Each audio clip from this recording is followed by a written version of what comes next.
getting drunk and falling in love with the weekend. Waking up with my best friend. We're going up, then we come down. Everybody's looking at me now. Why is the music so goddamn loud? I don't have money, but I have fun. Oh, yeah. Staying at the parties, just trying to get some.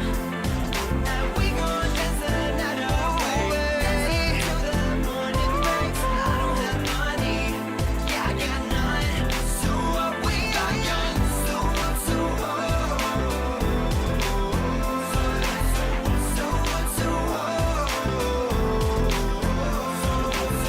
So what, so what? I don't have money, yeah, I got none. So what, we are young.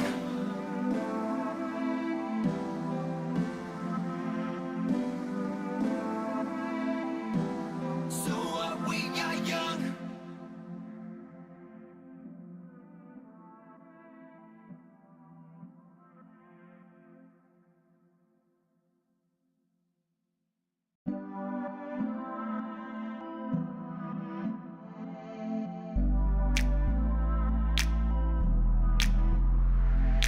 We got so much time, chasing morning light.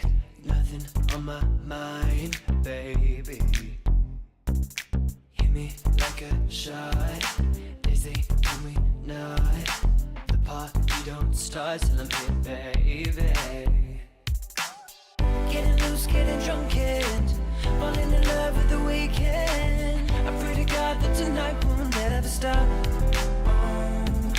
We're going up, then we come down. Everybody's looking at me now. I'm gonna love you tonight with all I got. I don't have money, but I have fun. Staying at the parties, just trying to get some. And we gon' dance the night away, dance until the morning breaks. I don't have money, yeah, I got none. So what, we are young. Skipping the red lights, call it color blind. I'm risking my life, baby. Ignoring all the signs, I'm rolling the dice. Look what a sacrifice, it's crazy. Getting loose, getting drunk and falling in love with the weekend. I pray to God that tonight won't ever stop. We're going up, then we come down. Everybody's looking at me now. I'm gonna love you tonight with all I got. I don't have money, but I have fun. Staying at the parties, just trying to get some. And we gon' dance the night away, dance until the morning breaks. I don't have money, yeah, I got none. So what, we are young. So what, so what?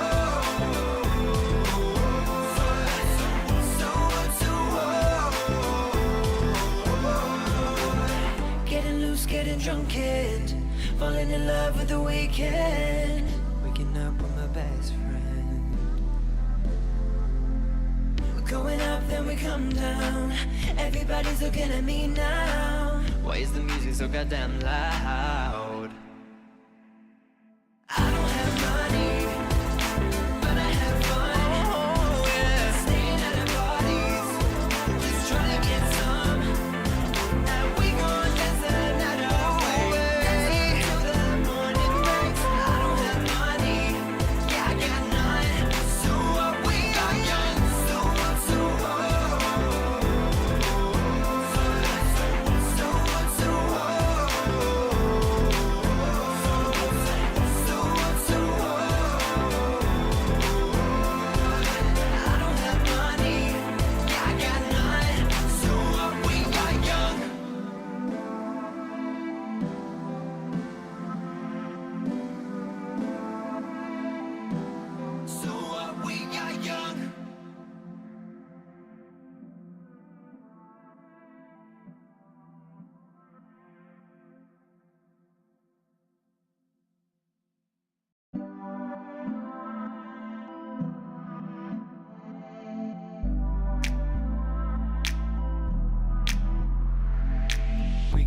so much time chasing morning light.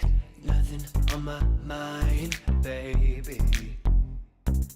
Hit me like a shot. They say can we not? The party don't start till I'm here, baby. Getting loose, getting drunk, and falling in love with the weekend. I pray to God that tonight will never stop. Going up, then we come down. Ladies and gentlemen, please welcome a man who wishes he had come up with a more impressive entrance. It's Lewis Jones. Woo! Woo! Yes, you people. Thank you. Too kind. Too kind. Thank you for your rapturous applause. I'm sure you're doing it at home. Wherever you are this evening. I'm sure the applause you just gave me was rapturous. This is the first time I've really looked at my hair today. I don't love it. I do not love it. I'm going to have to get through this quiz thinking about my hair. Shame. Real shame. But hey, what are you going to do? I hope you're well. My name is Lewis Jones. Hopefully you know me. If you don't, hey, nice to meet you. How's it going? I am here in my role as Secretary of QuizSoc this year, and I'm presenting a quiz for you. We're raising money for charity because it's Rag Week. Sheffield Rag Week has been going for 100 years now. It's a fine student tradition, not just here, of course, but at universities up and down the country, to have a whole week dedicated to raising and giving. So we're doing that tonight. If you could dig into your pockets, give some cash money, a little bit of bunts, we would appreciate it. The link to donate is in the description of this video, and you should also be able to find it on our Facebook page. So have a look in those two places and give generously. We're raising money for a local food bank. We thought it was the best choice. With everything that's going on, it's hard time, isn't it? It's hard time. Only getting harder as we go into winter. So a food bank seems like the best choice. So if you'd like to make a donation, please do. We'd appreciate it. But hey, hopefully we can have some fun. We'll see. We'll hope. I hope. It'll be a shame if not. Let me see if I can... There we are. Welcome to the QuizSoc Rag Week quiz. Yes, so we've got a quiz for you this evening. How is this quiz going to work? I hear you ask through the internet. It's going to work like this. This can be 5 rounds, 10 questions each. A bit of a mixed bag in terms of the rounds. I've written a couple. Our student president, Daisy, she's in charge of QuizSoc. She's the president of QuizSoc. She's written 2 rounds. And Ethan, who just hangs around. He's got an official job, but who knows what it is. He has written 1 round as well. So 5 rounds. Each has a Google form. We'll mark them at the end of each round. So if you want to look in the links below as well, in the description, you'll find the forms for each round there. 10 questions. Whoever gets the most points wins. It's a classic quiz in that way. 1 point per question, pretty much. If you get the points, you win. And yeah, whoever those points wins. What do you win? I don't know. Hopefully something. We'll work that out later.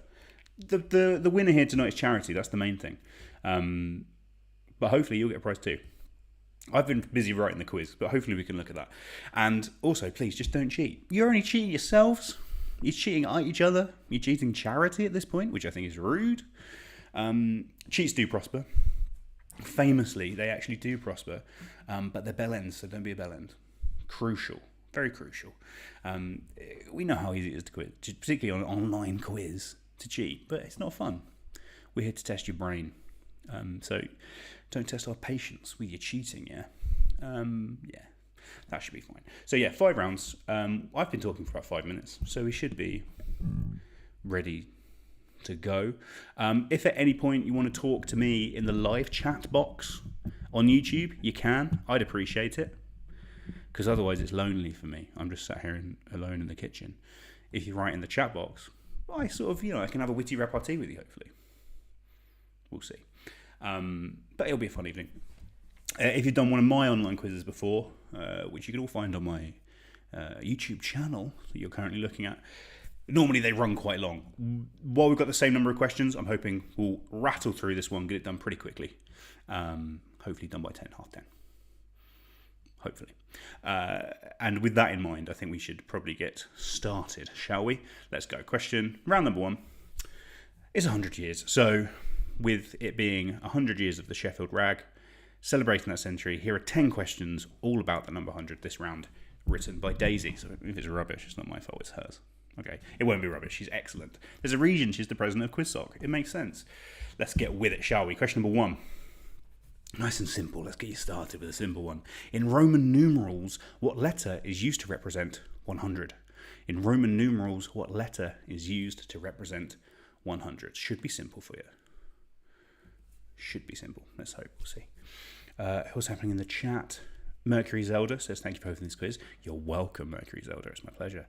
Rebecca Robertson-Bound says, hi, everyone. Hi, Rebecca Robertson-Bound. Hope you're doing well. Molly Ryder says, Mildog has arrived. She has. Hey, Mildog.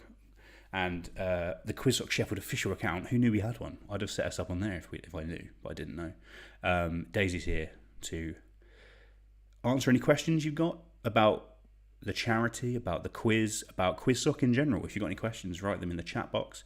And she's also going to give us updates on the scores as we go. So, keep it lively in the chat box. So that's question number 1. In Roman numerals, what letter is used to represent 100? Question number 2. The 100 Years' War, which actually lasted 116 years, was a series of conflicts in the 14th and 15th centuries between which 2 countries? The 100 Years' War, which actually lasted 116 years, was a series of conflicts in the 14th and 15th centuries between which 2 countries? Name those 2 countries. You need both. There's no half points in this game.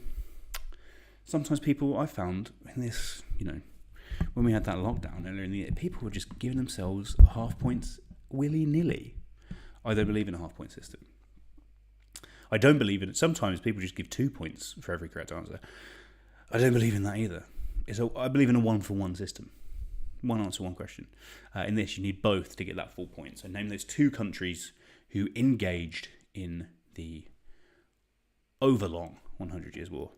DRB Legal's here. DRB Legal says hello. Hello, DRB Legal. Legal. You know what that means. They've got some dosh. They should be donating to our charity. Am I right, DRB Legal? If you've not done that already, do it. Hopefully Daisy can also give us some updates on about how much money we've had donated. That'd be good.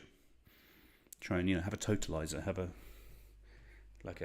thermometer. You know how it works. So that's question number 2. The 100 Years' War was between which 2 countries? Question number 3. Created by A.A. Milne, the 100-acre wood is most famously the home of which fictional bear?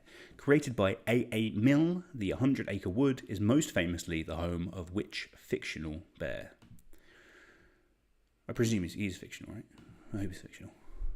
I hate him. I really hate him. And that surprises people. Because some people really love him, but I absolutely hate him. I detest him. I think he's awful. I hate everything he does.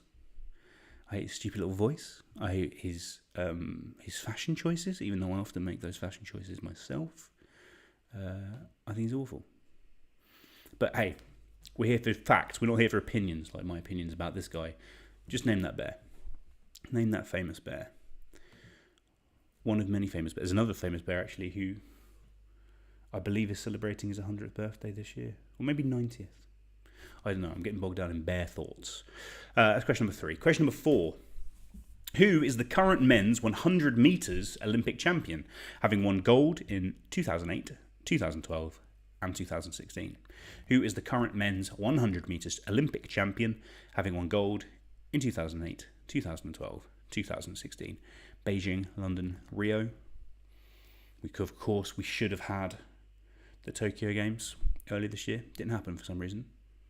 But hopefully it will be happening next year. I mean, I do doubt it. We'll see. But, you can hope, can't you? You can hope. And this guy, good at running. Can't deny it. He's a good runner. Not a great footballer. Not as great as he hoped, anyway. I believe he said that when he retired, he wanted to just go play for Man United. But it's not that easy. Turns out it's not that easy. Though you actually, from watching Man United, you'd think it was, because apparently anyone can play. But who knows? Who knew? So that's question number 4. Who's the current men's 100 metres Olympic champion. Question number 5. Which Colombian author, known for their work in magical realism, wrote Love in the Time of Cholera and 100 Years of Solitude? Which Colombian author, known for their work in magical realism, wrote Love in the Time of Cholera and 100 Years of Solitude? 2 great books. I've not read either of them. But hey, I hear they're good. Hopefully they are. What's happening in the chat? Molly says, well, she gives away the answer, which is poor. Which is poor from Old Dog. But hey, you can look in the chat if you want to see what the answer to one of the questions was. And Helena Jimenez says, hello, thank you for hosting. You're welcome, Helena. Thank you for coming. Delighted to have you here. And Cam says, what is it like to say something so controversial and yet so brave? I mean, I do it so often, Cam, that it just washes past me, really. I'm just constantly saying controversial and brave things because I'm that sort of guy. I don't like to court controversy. Really, I don't really. I'm not. I don't think of myself as a controversial man. I say it like it is, which is similar but different. So that's question number 5. Who is that Colombian author known for their work in the magical realism genre? Obviously quite popular in South American circles, who wrote Love in the Time of Cholera and 100 Years of Solitude. For me, too long for Solitude. Too long. I mean, I've been doing this for 12 minutes on my own, and I feel like that's too long. 100 years? No thanks. Not for me. But hey, again, I hear the book's good. That's question number 5. Question number 6.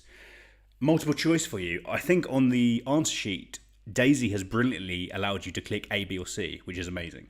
Very futuristic and exciting. More powerful than anything I've ever done with a Google Sheet. So use this.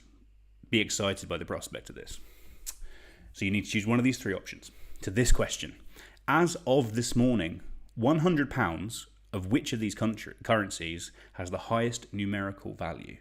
So I've gone to the Bureau de Change. They're not doing too much commission, thank God. I'm hoping I'm at the post office. You know, someone who doesn't do it with too much commission like that. I've taken them £100. I said, give me 100 of each of these. Who has the highest number? How am I getting the most bang for my buck? Is it US dollars, South African rand, or the Belarusian ruble? When I give the Bureau de Change £100, which of these currencies is going to give me the highest number? Of course, they're all equal to each other in terms of numerical value. That's how the Bureau de Change works, unless they're trying to rip you off. Don't do it when you're in the airport. Do it beforehand. Order online if you want to save money. Just a handy tip. But which of these will give you the highest number? You get me? You understand? Like euros would be probably like £102. So that's a higher number than 100. You get it? This is as of 11 a.m. this morning when Daisy wrote these questions. Things may have changed, but I imagine they wouldn't have changed so much to change the answer on this. We do have the specific values later. We'll look forward to seeing those. But which of those is the highest? A, B, or C? Question number 7.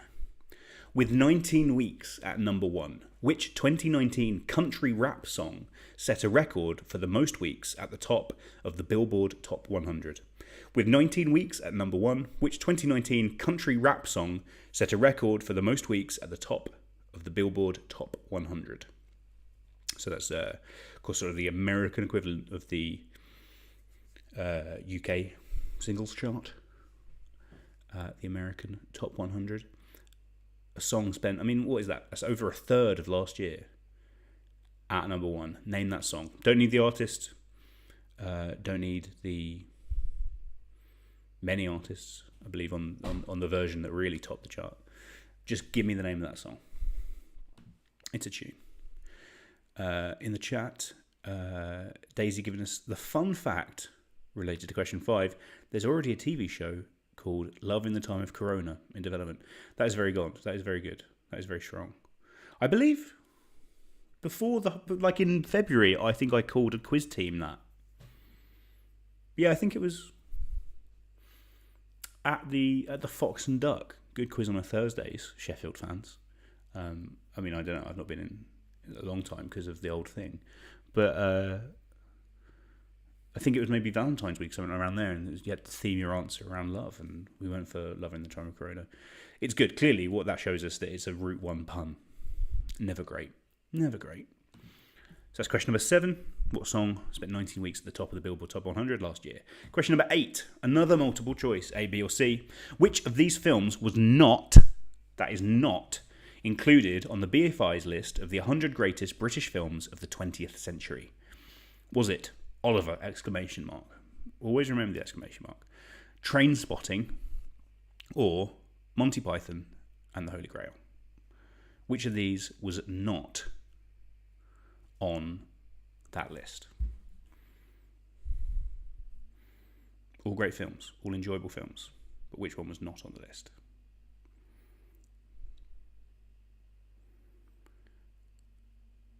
I don't think I've ever seen Trainspotting. I mean, I hear it's good, but I just don't think I've ever got around to it. Luckily, I don't think it's actually about Trainspotting. I think it's about heroin.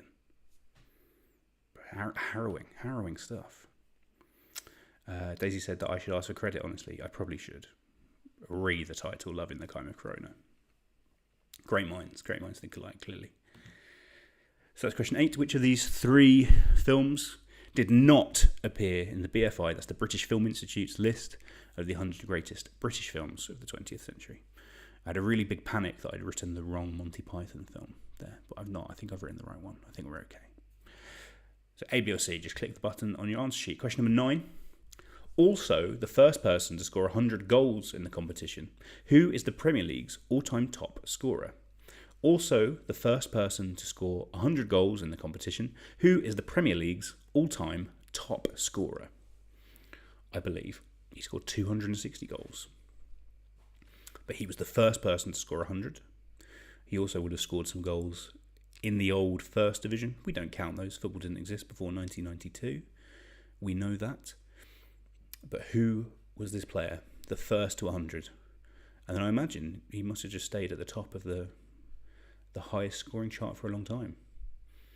I'd like to see a progression of that record, but I doubt his records have been beaten. I think he's been probably out of the game for at least 15, 13 years. Will it be beaten? We'll see. We will see. I imagine it will at some point, probably by Harry Kane. He looks the most likely. It's I think the current Premier League player who's closest is Sergio Aguero, who I believe is the 4th highest scorer in the competition. But he's still got some way to go to beat this record. So who is that person? The first person to score 100 goals in the Premier League. They're also the all-time top scorer in the Premier League. Who are they? And finally, for round number 1, question number 10. Played by Glenn Close in 1996, who is the villainous fashion lover who serves as the antagonist in 101 Dalmatians? Played by Glenn Close in 1996, who is the villainous fashion lover who serves as antagonist in 101 Dalmatians? Daisy also gave me the fact when she wrote this question that apparently this character is soon to be played in a prequel by Emma Stone. I couldn't make that fit on the PowerPoint that I'm using, sadly, but useful to know. I'm sure that'll be released in a cinema if we can ever go to cinemas again. But maybe. Looks unlikely at this point, doesn't it? We'll see. We can hope. If not, it'll probably go straight to Disney+. I assume they still own the rights. So that's question number 10. Those are all your questions in this first round. This is how we want you to do it from this point. Check your answers. Make sure you've got an answer for every. Leave no blanks. There's no point in leaving a blank. Make a guess. I'm not going to repeat any questions, but you can always go back and skip back on the, YouTube. Skip back on the YouTube. Find out how you're doing. Make sure your team name and your email address, I forgot to write that there, but make sure they're spelt the same on every single round, because then we will know exactly who you are. If you don't put that, it makes it very hard to, find out who's the winner. And then press submit. That will come through to us. I'm going to give you just a couple of minutes to do that, and we'll be back in a second with the answers for round 1, and then following that, round 2. It's crazy how that works. See you in a sec. The curtain's still lowered, it's just before dawn. I'm standing here wondering I've waited so long.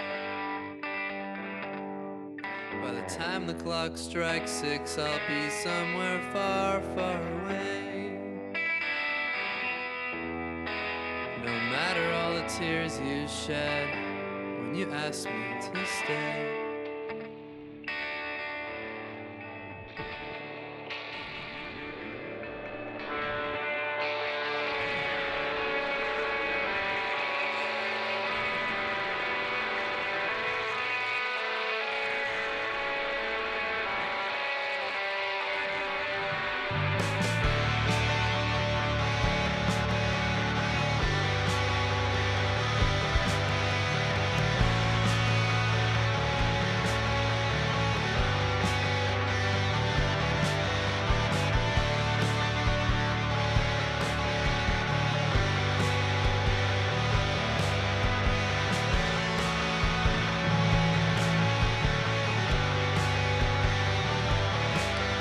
I went to the doctor, said I don't feel so good.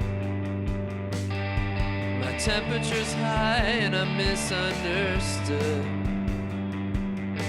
But he said, son, you know I'm not that kind of doc, but I know just what to do. And if you thought for a second, I think you know it too.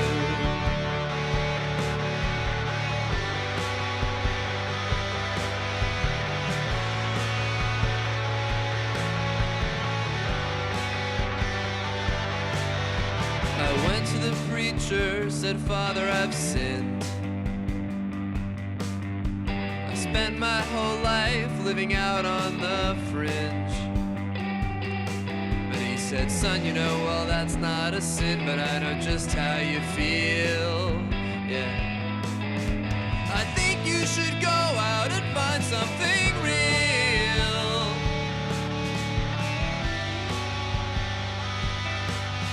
So go ahead and wipe that sad look from your eyes. I'm a magic man, you know, you shouldn't be so surprised. I've had a lot of practice, so really there's nothing to fear.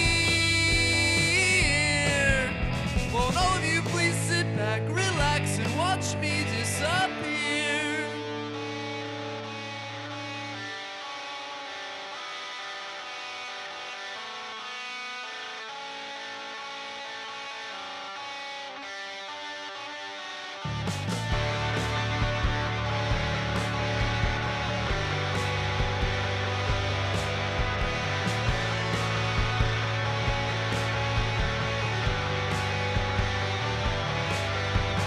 Yesterday I spoke to the delivery man.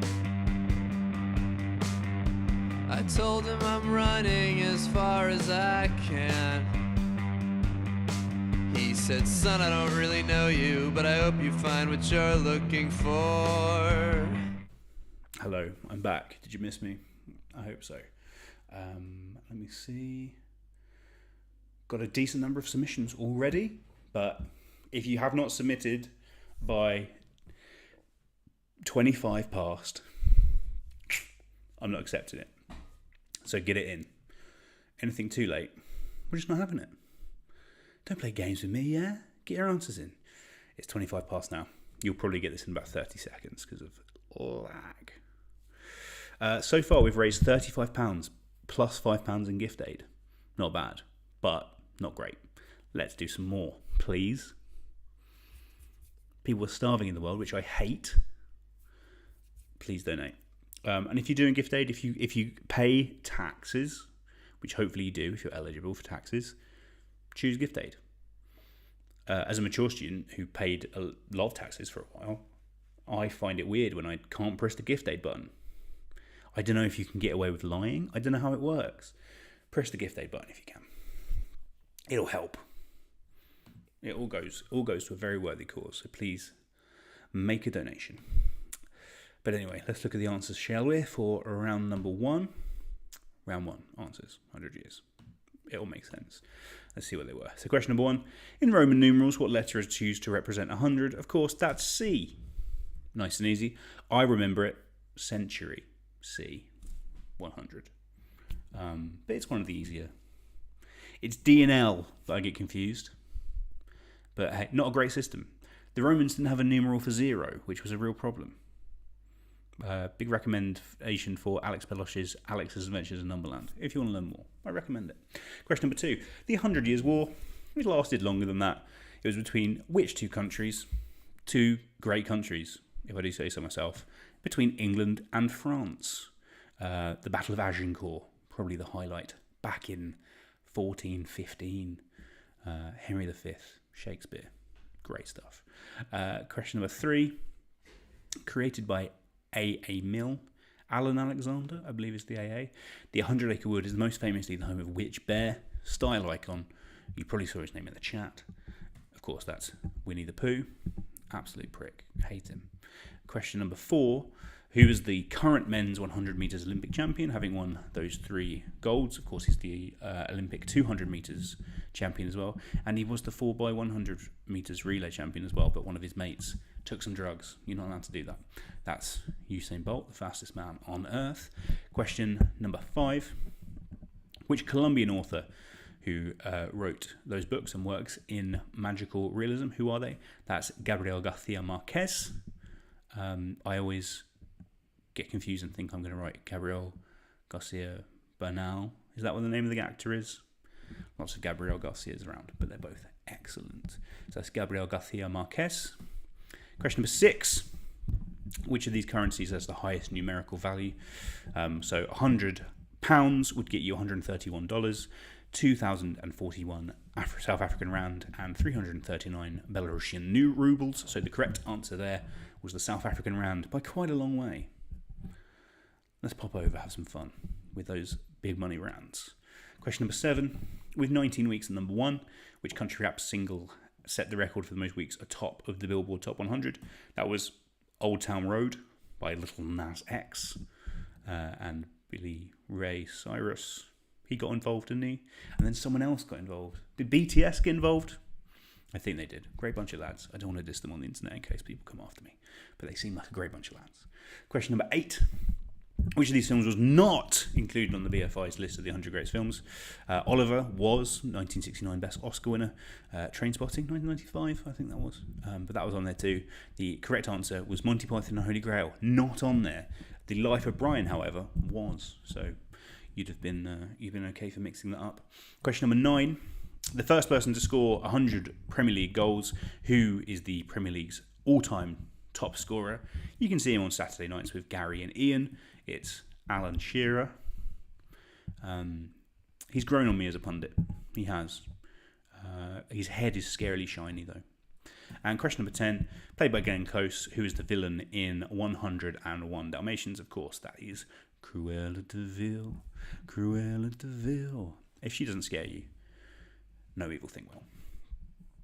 So, that's your first round. I hope you did well. How do people in the chat? Mercury Zelda, very helpfully, says Gael Garcia Bernal. That's correct. Gabriel, yeah, you've got it. You knew who I was messing up with. You've given me the information. I appreciate it. It's very good. Thank you. So, that's your first round. Daisy's marking those now. She'll give us some updates shortly, I'm sure. To see who is doing the best. I'm sure you all scored well, though. But first, we're on to round 2. And what is round 2? It's on presidents. Ethan has written us this round, which should be good. I hope so. The questions are pretty good. I went through them. Did I polish them, make them better? Maybe. We'll see. There was an election last week for president, the president of the United States. I don't know if you saw, may have seen it in the news. So here are some questions about the leader of the free world. Shall we? Yes, let's shall. Question number 1. In 2012, Daniel Day-Lewis won his 3rd Oscar playing which president? In the same year, a film starred this president as a vampire hunter. Interesting. In 2012, Daniel Day-Lewis won his 3rd Oscar playing which president? In the same year, a film starred this president as a vampire hunter. Daniel Day-Lewis, all of those Oscars as Best Actor. He's won more Best Actors than anyone. Some of the actors who have won a lot of Oscars, they've had to dip into the Best Supporting category. Less fun. Much less fun. But old DDL knows what he's doing. He's only at the top. You've got to respect that. The son of former poet laureate Cecil Day-Lewis, of course. But which Oscar, which president did he win his third Oscar for playing? Daniel Day-Lewis. Question number 2. Which president was killed by Lee Harvey Oswald in Dallas on the 22nd of November 1963?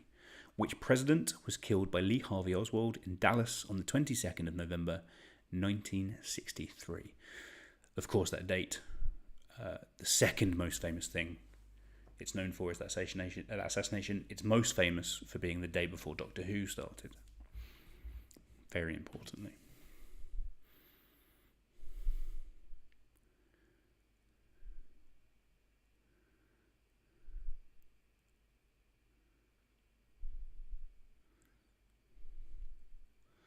And in the chat, Daisy's let us know we've got 2 perfect scores so far. So very, very impressive. Just Jack. That'll be just Jack on his own. He's very good. And formerly the Minty Chocolate Biscuits. Everyone is busy tonight. They're both 10 out of 10s. Very impressive.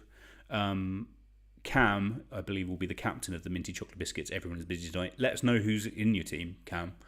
There's normally about 100 of them in the team. Cam says, if you believe what you see in the mainstream media. So true. The old MSM. Am I right?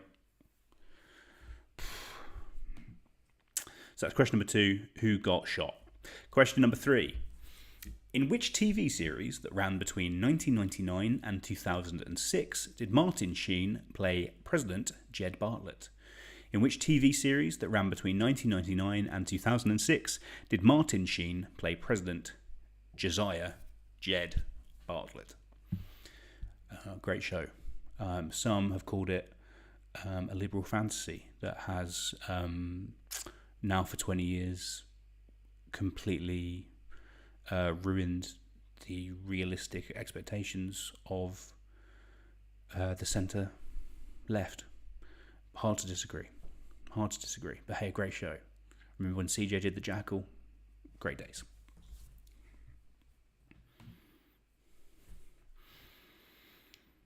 Cam says there's 5 people in his team tonight, so pretty good. Still pretty good. Down normally 10, so he's been weakened, and those 5 people are as good as the one person that is Jack Lewis. So, what are you going to do? Glad to see you here, though, Cam and team. So that's question number 3. What was the name of that show with Martin Sheen as the president? Question number 4. Mount Rushmore is carved primarily out of which type of igneous rock? Excuse me. I get very nervous, when I'm doing this. Mount Rushmore is carved primarily out of which type of igneous rock?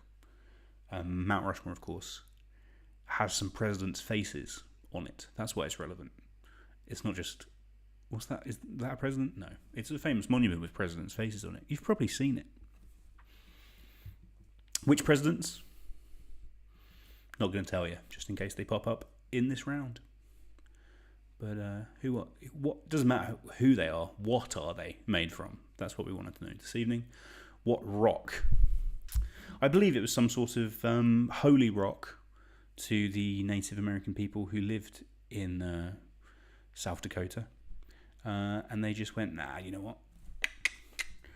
Chop a face into it, which is says a lot about the people of the early 20th century and late 19th in America. Not a great bunch, all in all. Let's not get too political, but I think it's bad. So what rock? It's an igneous rock. It's not a sandstone rock. That'll help you. Question number 5. Named for a hotel, what was the name of the scandal that forced Richard Nixon to resign? Named for a hotel, what was the name of the scandal that forced Richard Nixon to resign? That guy. Richard Nixon. Richard Milhouse Nixon.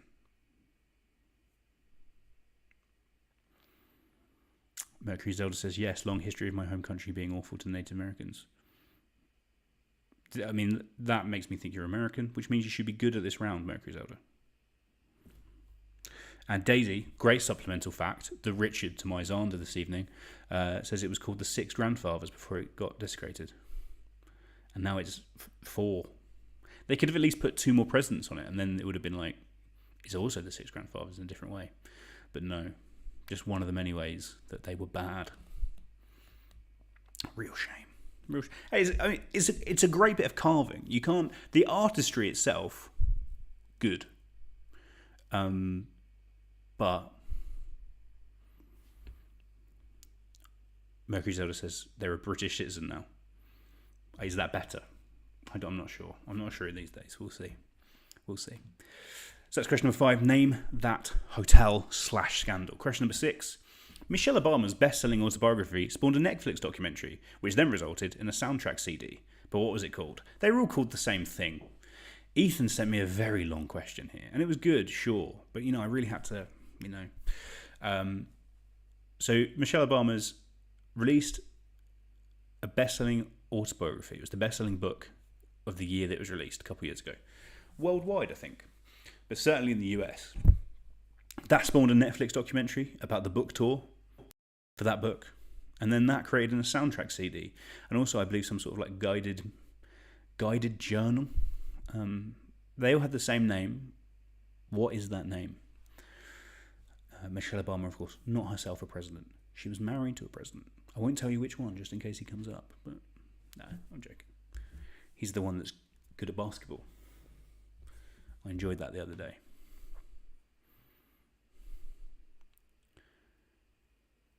In the chat, Diego, always great to have Diego here, says, you're a real one for that Mount Rushmore question, Lewis. I didn't write it. This is Ethan's round. My apologies still, though, Diego. And he says, what the hell is an igneous rock? Well, there's 3 sorts of rock, right? There's igneous rock. That's formed from lava, I think. It comes out from the earth, lava. Sedimentary rock, which is made from millennia of strata of settling dust or sand, etc., and then pressurized. And then there's metamorphic rock, which is a combination of the two. Classic sort of like year 6 geography / maybe a science. I don't know. I don't know if they. I don't know. There might be a word for it in a different language that I don't know, Diego. But I'm sure someone in your team will know. I believe in you. It's not. I don't think it's a crazy idea, igneous rock. I'm sure you'll be fine. So that's Michelle Obama. She wrote a book. What's it called? That's basically the question. We've made it long-winded, but it's Michelle Obama wrote a book. What's it called? Question number 7. You'll know that Washington was the first president, but who was the second? His son would later be the 6th. You will know that Washington was the first president, but who was the second? His son would later be the 6th. Good question.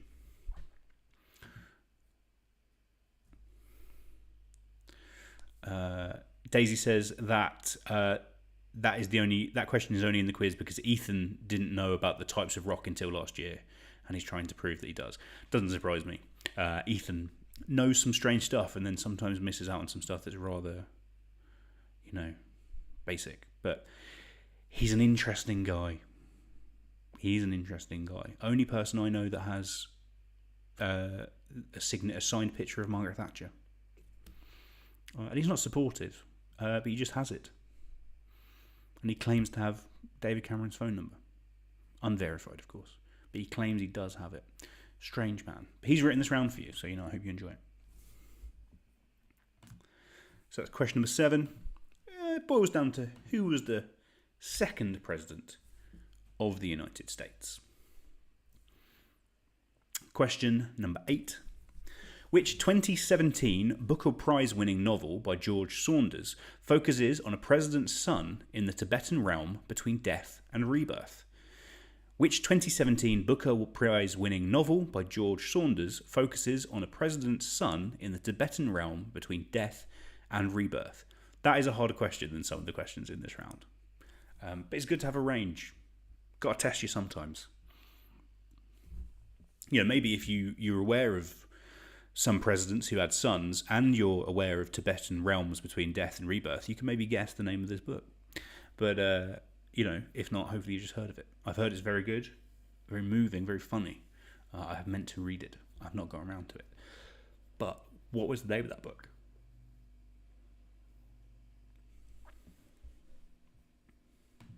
Even though it's a harder question, it's still worth more than 1 point. Mercury's Elders Please saying, yes, this is one that isn't just, are you an American? Yeah, it's a good point. This one requires some knowledge, not just existing and being from a place. Got to mix it up sometimes. Is my thing sort of been cropped at the edges? I don't know why that is. That's annoying. It's not cropped on my end. Or maybe it slightly is. Give me a second. I'm editing in picture.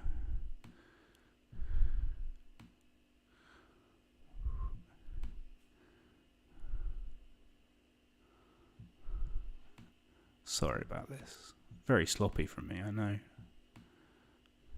That's better, isn't it? Another picture of me is out of whack. I'm so unorganised. Is that better? Yeah. Oh, that's better. That'll be all right. Fine. Sorry about that. I got distracted by that. So that was the name of that book by George Saunders. Question number 9.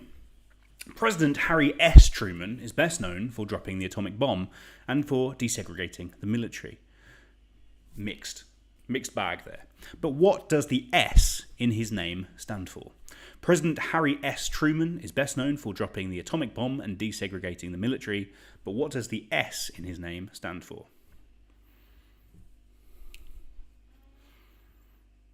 Diego says that's better. Glad to hear it. Thank you, Diego. Cam says it's like an editing tutorial. You know, I'm glad to offer some, to show you how it's done, show you behind the scenes of this quizzing lark.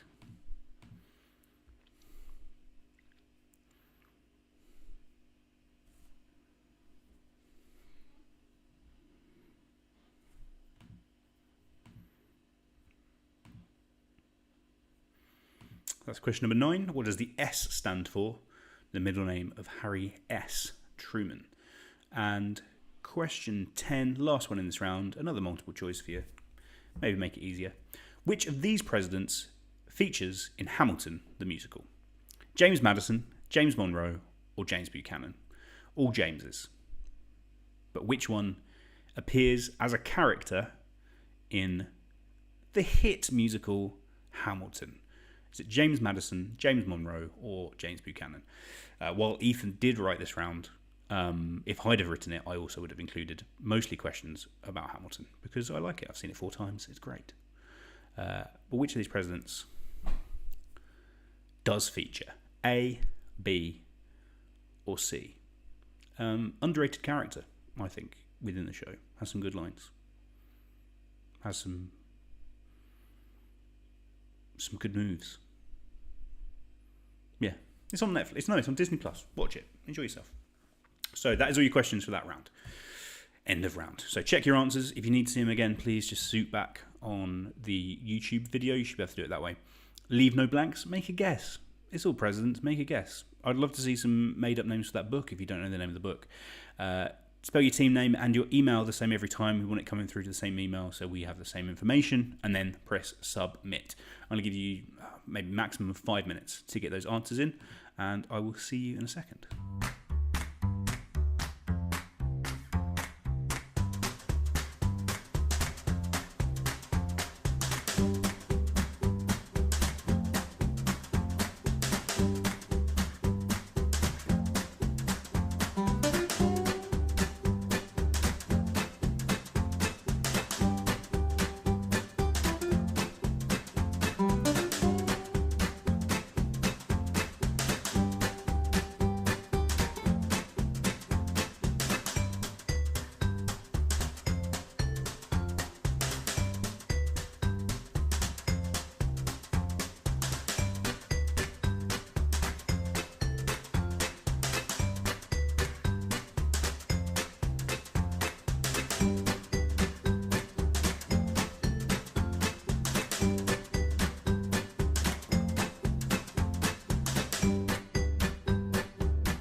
I'm back.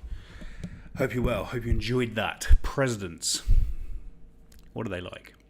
I think it was a good round. I think it was right. Ethan's done all right. And, he's shown that he knows about rocks, which is crucial. I'll give you a few more seconds, maybe a minute, to get your answer in. Daisy says, Harry S. Truman is most famous for being the sheriff in Twin Peaks. True. I believe that is a different guy with the same name, but still, true. I really want to rewatch Twin Peaks. I've been thinking about the finale recently of The Return and just being scared, just from my own thoughts. So imagine if I watched it. Maybe I'll feel brave and get to that. So I'll give you the last few seconds to get those answers in. And then we'll look at the answers for this round on presidents.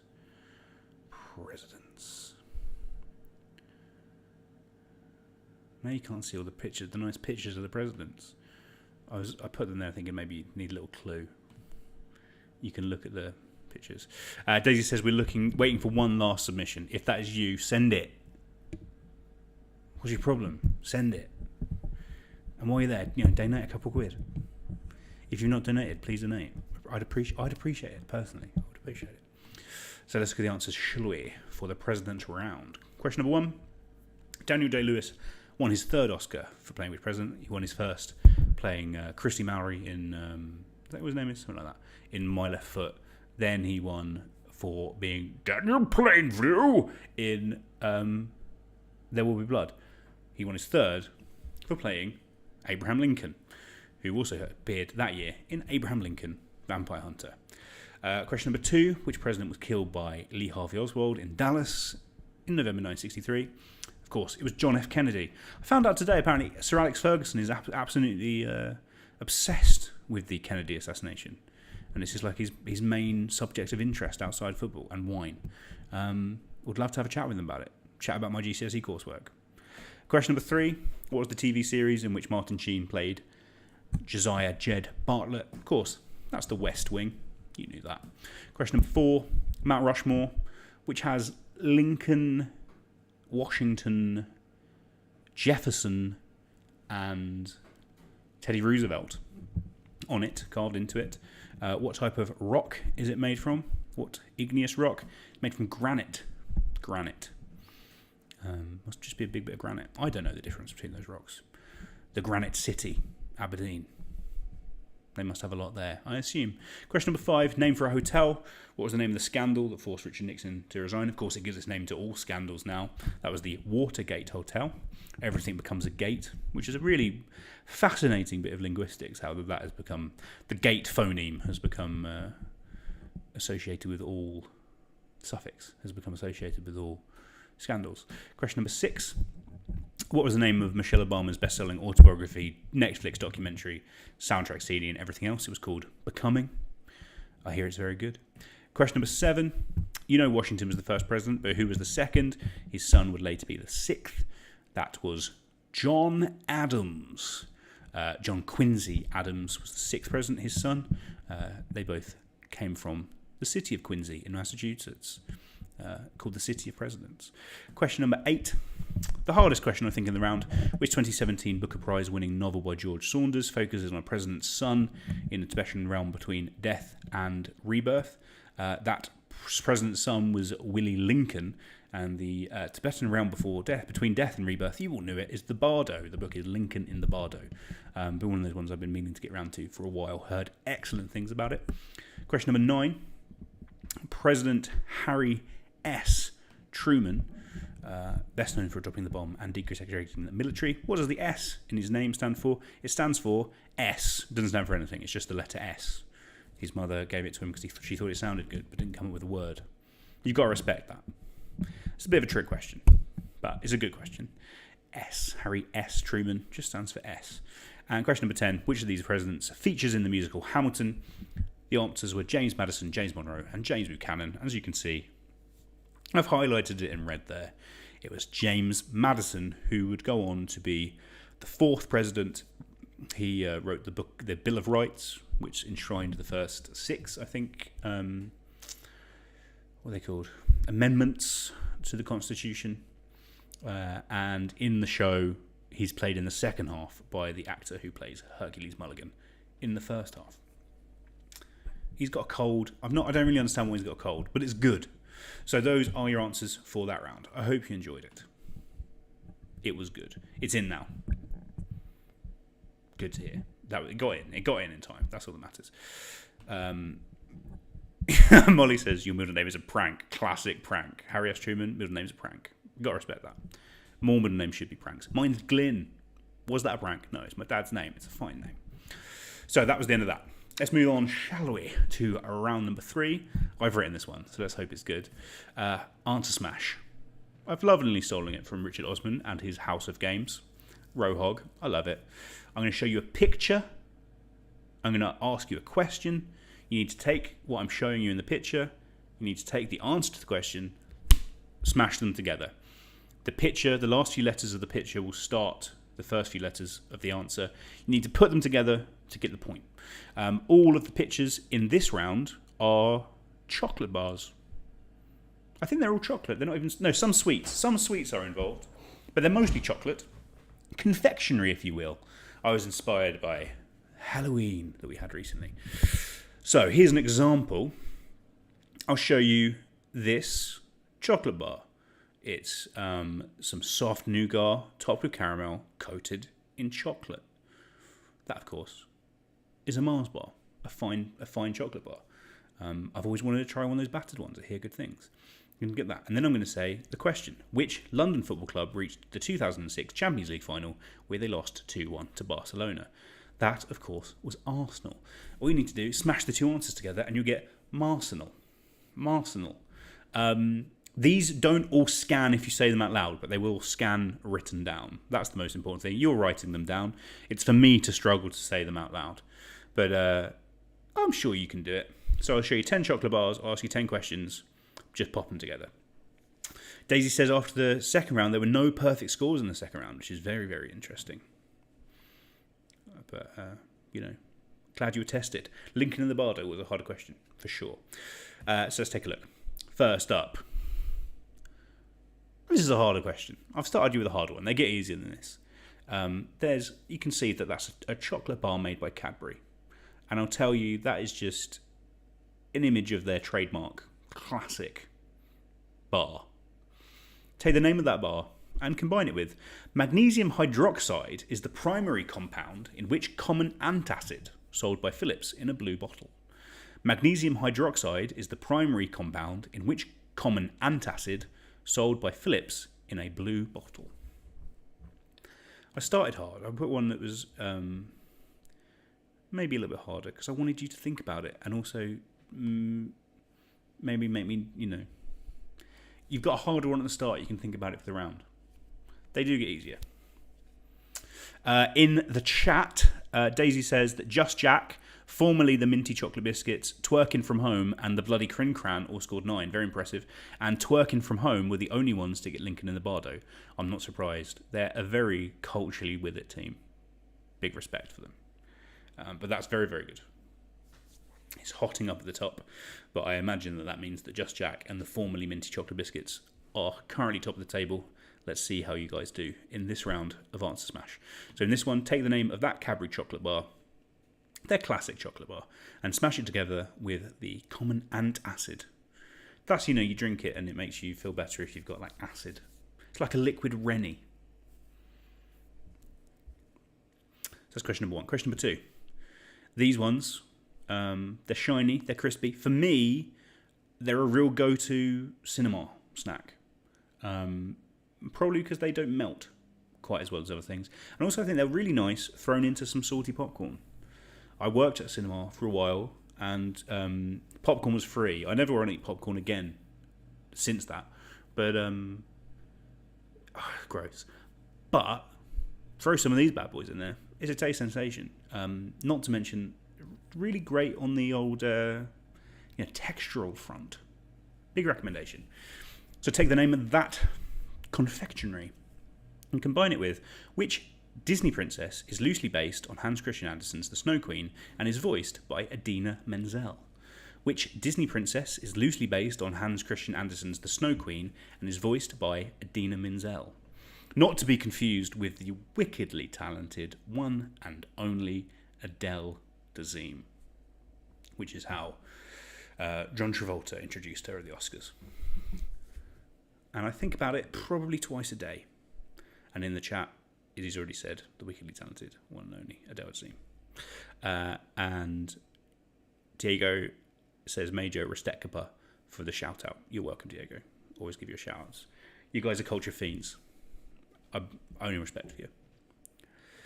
So that's question number 2. Which Disney princess is loosely based on Anderson's The Snow Queen and is voiced by the wickedly talented one and only Idina Menzel, not Adele Dazeem. That's question 2. Question number 3. These ones,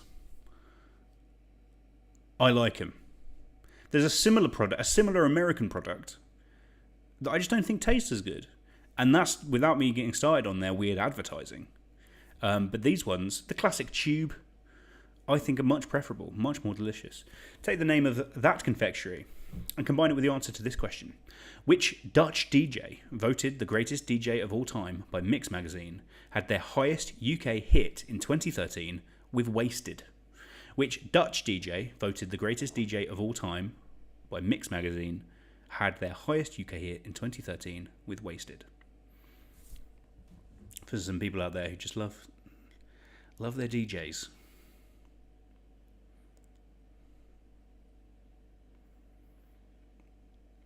Not for me. I mean, I worked in a music venue for a long time, and I heard a lot of DJs, a lot of D&B.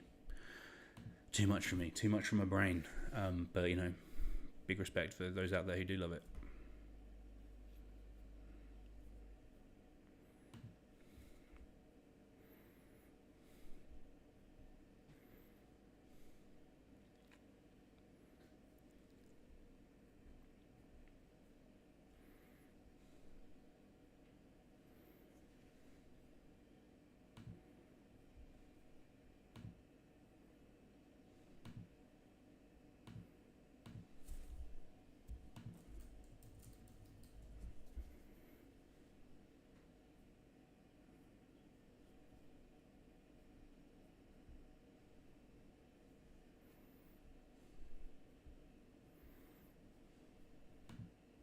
I'm just reading stuff. I got distracted there. My apologies. Name the DJ. Smash him with that sweet. Question number 4. This one, it's a weird sweet. It's a weird chocolate bar. I like them. It's been a while since I had one. I can't even really... I don't even know what they're made of. That middle circle, it's sort of a bit dusty, but nice. And there's sort of like hibiscus in it. And also there's some sort of caffeine in there. I don't know how they get it in there. That's surrounded by caramel, which itself is surrounded by chocolate. It's a strange one. It's a strange bar, but an enjoyable bar nonetheless. Take the name of that bar and combine it with which bird lays the smallest egg in proportion to the size of the bird's body. Which bird lays the smallest egg in proportion to the size of the bird's body? Name me a little egg. That's what I'm here for.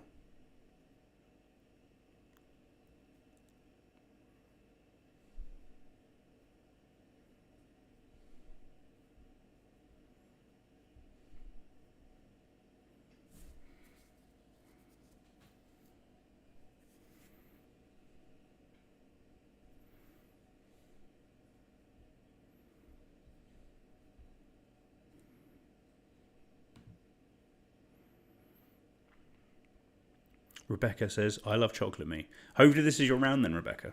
Me too. I've been having some chocolate lately. Treat yourself during lockdown. Hey, it's pricey. Don't get me wrong, especially if you're on a student budget.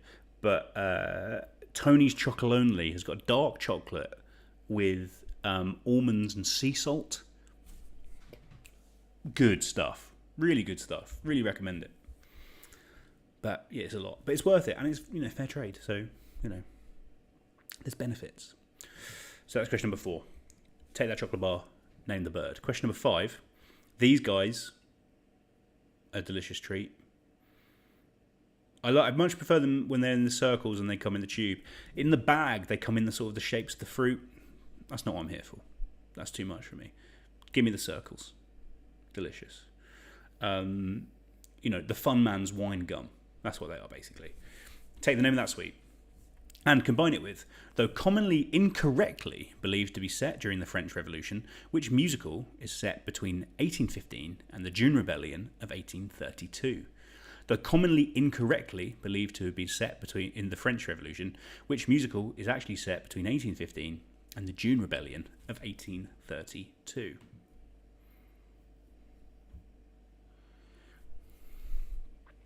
Daisy says she was just about to say we were over £50, which she'd checked just before she started marking round 2, but actually we smashed our target and have currently raised £122.50, including gift aid. Pretty good. We're getting there. 122. I mean, we smashed our target, which is amazing. That's going to feed some families, which is what we're here for. So thank you very much. If you've not donated yet, I'd appreciate it. And if you can just let people know to donate money, it's great. We're just doing our little bit to help. It's a fantastic charity, the Food Bank. You can find more about it on our Facebook page. So yeah, really very moved by your gifts. Thank you, everyone. And Daisy also says that Tony Chocolonely is also slavery-free, which is unusual for chocolate. So even better. Worth it. Cadbury's, slaves everywhere. No, thank you. That was question number 5. Combine those sweets with the musical. Question number 6. This bar, I mean, thinking about it, this bar is very much like a Mars bar. Soft nougat, caramel, chocolate, sure. But they're not even similar tasting experiences for me because the magic of the hazelnut. That nougat studded with hazelnuts. And it just makes it something completely different. It gives it that texture. It gives it that flavour. I think I might be allergic to hazelnuts. I'm going to keep eating them because I love them so much. And they are fantastic within this bar. So name that chocolate bar and combine it with which 2 words can follow 52 in a practical joke card trick. Which 2 words can follow 52 in a practical joke card trick. A very vivid memory of my cousin tricking me with this once. I was probably about 6. Feeling hurt. Really, feeling hurt from it. My cousin Michael, someone I really looked up to, and he tricked me. Painful memories. I don't think I've ever forgiven him, to be honest, which is a shame. But it's a good trick. You got to admit, it's a good trick. He got me good. What is the name of that trick? The 2 words that follow 52. Smash them together with that delicious hazelnutty bar. There's a hazelnut in every bite. Give us your answer to round question number 6. Question number 7. This bar, I've had to go for a very different picture because I couldn't find the pictures that didn't have the answer on it, which so I've got a cross section, but still it's a very remarkable shape. I believe it's a trademarked shape, so you should be able to get it from that. Take the name of that bar and combine it with the answer to this question. A prodigious author of 11 novels and 6 volumes of autobiography, who is the parent of children called Bunny, Jet, Princess, Junior, and Harvey. A prodigious author of 11 novels and 6 volumes of autobiography, who is the parent of children called Bunny, Jet, Princess, Junior, and Harvey. One of the literary greats. They've got 5 kids. Who are they? In the chat, Rebecca says Tony's Chocolonely is an all-time fave, as well as Ombar, which is vegan, organic, and sugar-free. I've not heard of it. I have to get into that. That sounds good. And Cam says, I prefer a flan. So, bit rich. I love saying I prefer a flan, but I really don't prefer a flan. I hate a flan. But if I have an opportunity to say I prefer a flan, I'll take it. So sue me. We're doing good pace this evening, which is good. My quizzes go very slowly. I just like having a chat with people. We're going quicker tonight, which is good. So that's question number 7. Combine the bar with that author. Question number 8. This bar, it's not the best picture, I'll admit, but I think you get a good idea of it, and there's also a sneaky little bit of the packaging there, which should be a clue. This is one of my fave bars. I think this was my go-to bar from maybe 12 to 16. if it was, mum's gone to the shop, do you want anything? Oh, can I have one of these, please? Oh, really? Just great. Again, texturally is where it really, really smashes it out of the park. I'm thinking about it. The name's genius because it tells you everything you need to know about this bar. It's got great iconic packaging. It's good. Take the name of that bar and combine it with this question. It's a harder question, but I trust you. Which actor, the son of a Bond henchman, is best known for playing George McFly in Back to the Future?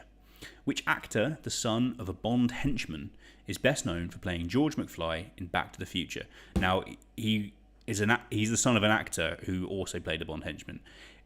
It's not that a Bond henchman gave birth to a son and that son came into real life from the world of fiction and played George McFly. That'd be crazy. All I want to know is the name of that actor. He's also in the Charlie's Angels movies of the early 2000s with Drew Barrymore, Cameron Diaz and Lucy Liu. And he's in Alice in Wonderland, the Tim Burton.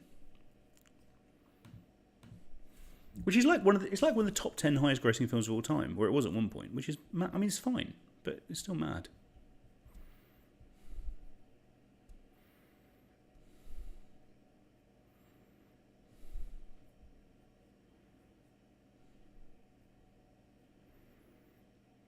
Oh, just read that Gary Monk's left Sheffield Wednesday. My apologies to all of the Owls fans out there. Well, maybe not apologies. He's had a bad start to the season. Hopefully things will get better. Things can only get better, as D. Ream once said. Actually, they said it loads of times, but you know what I mean. So that's question number 8. Combine those two. Question number 9. This bar...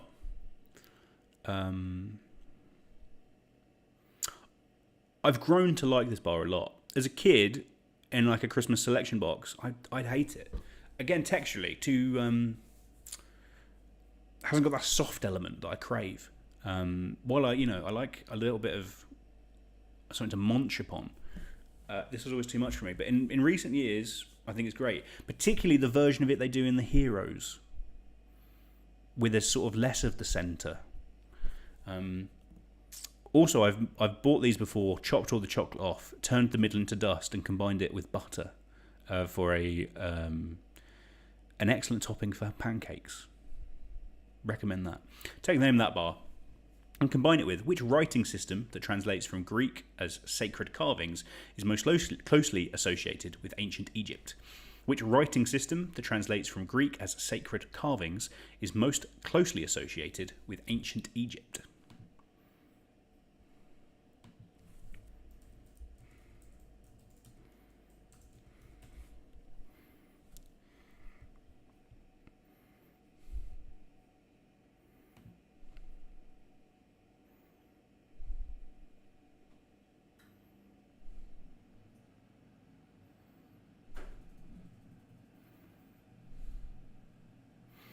Jack says he also almost karate kicked David Letterman in the face. Yes, I think I've seen that. That's the last question.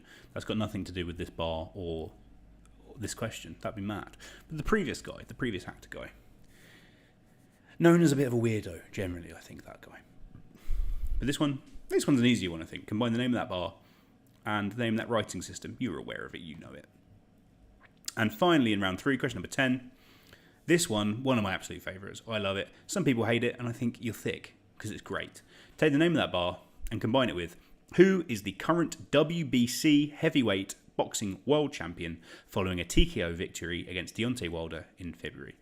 That's technical knockout, I believe. It was in the 7th round in a rematch. Who is the current WBC heavyweight boxing world champion following a TKO victory against Deontay Wilder in February? I believe if that whole virus thing hadn't happened, we may have finally got a match between this guy and another guy.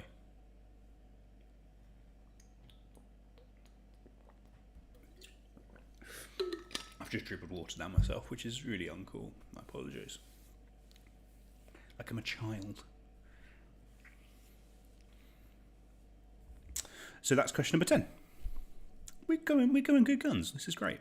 So, as always, check your answers. Leave no blanks. You need both parts, and you need to smash them together to get a point. If you just wrote in the first question, if you wrote Mars, Arsenal, you'll get nothing. They need to be smashed together. There's no half points, so you need both halves. If you just know one half, you just know the chocolate, guess the second half. You might as well. It's better than nothing. Leave no blanks. Make sure your email and your team name are the same. Press submit, and we're on to a winner. I'm going to give you another 5 minutes to get those answers through, and I'll see you in a second. Before then, just want to say thank you. The music in the breaks, couple sources. There's some music from Daniel Penner. You can find his music on SoundCloud. Some music from Adam Evans. You can find him on Facebook. And then there's just like a jaunty piece of French music that I got on like freemusic.com, which is fun.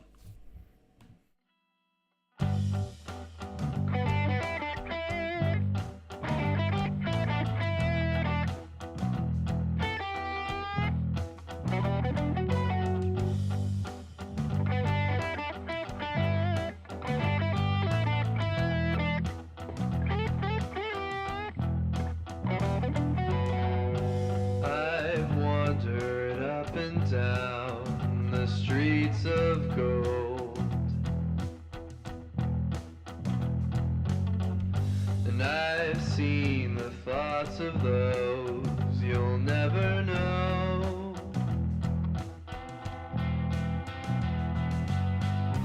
I carry wisdom that you can't ignore. I'm not a prophet, no, but I've seen my words unfold before.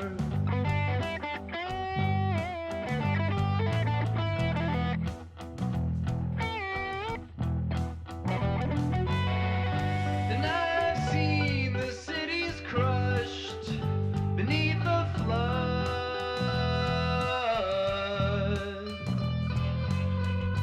And I've seen the people thirst for each other's blood.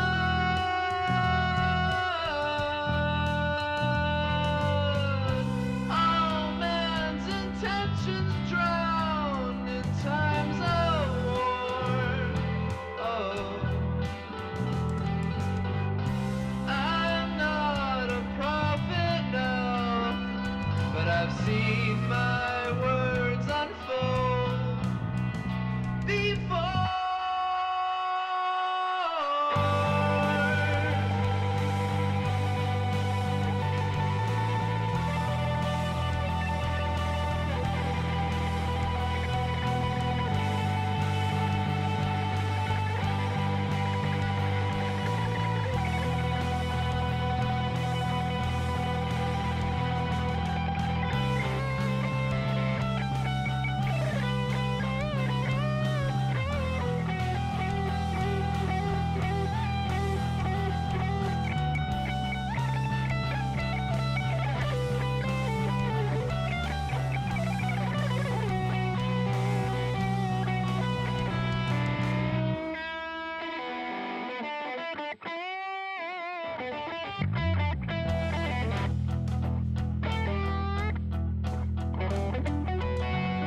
Now every word I spoke is bought and sold,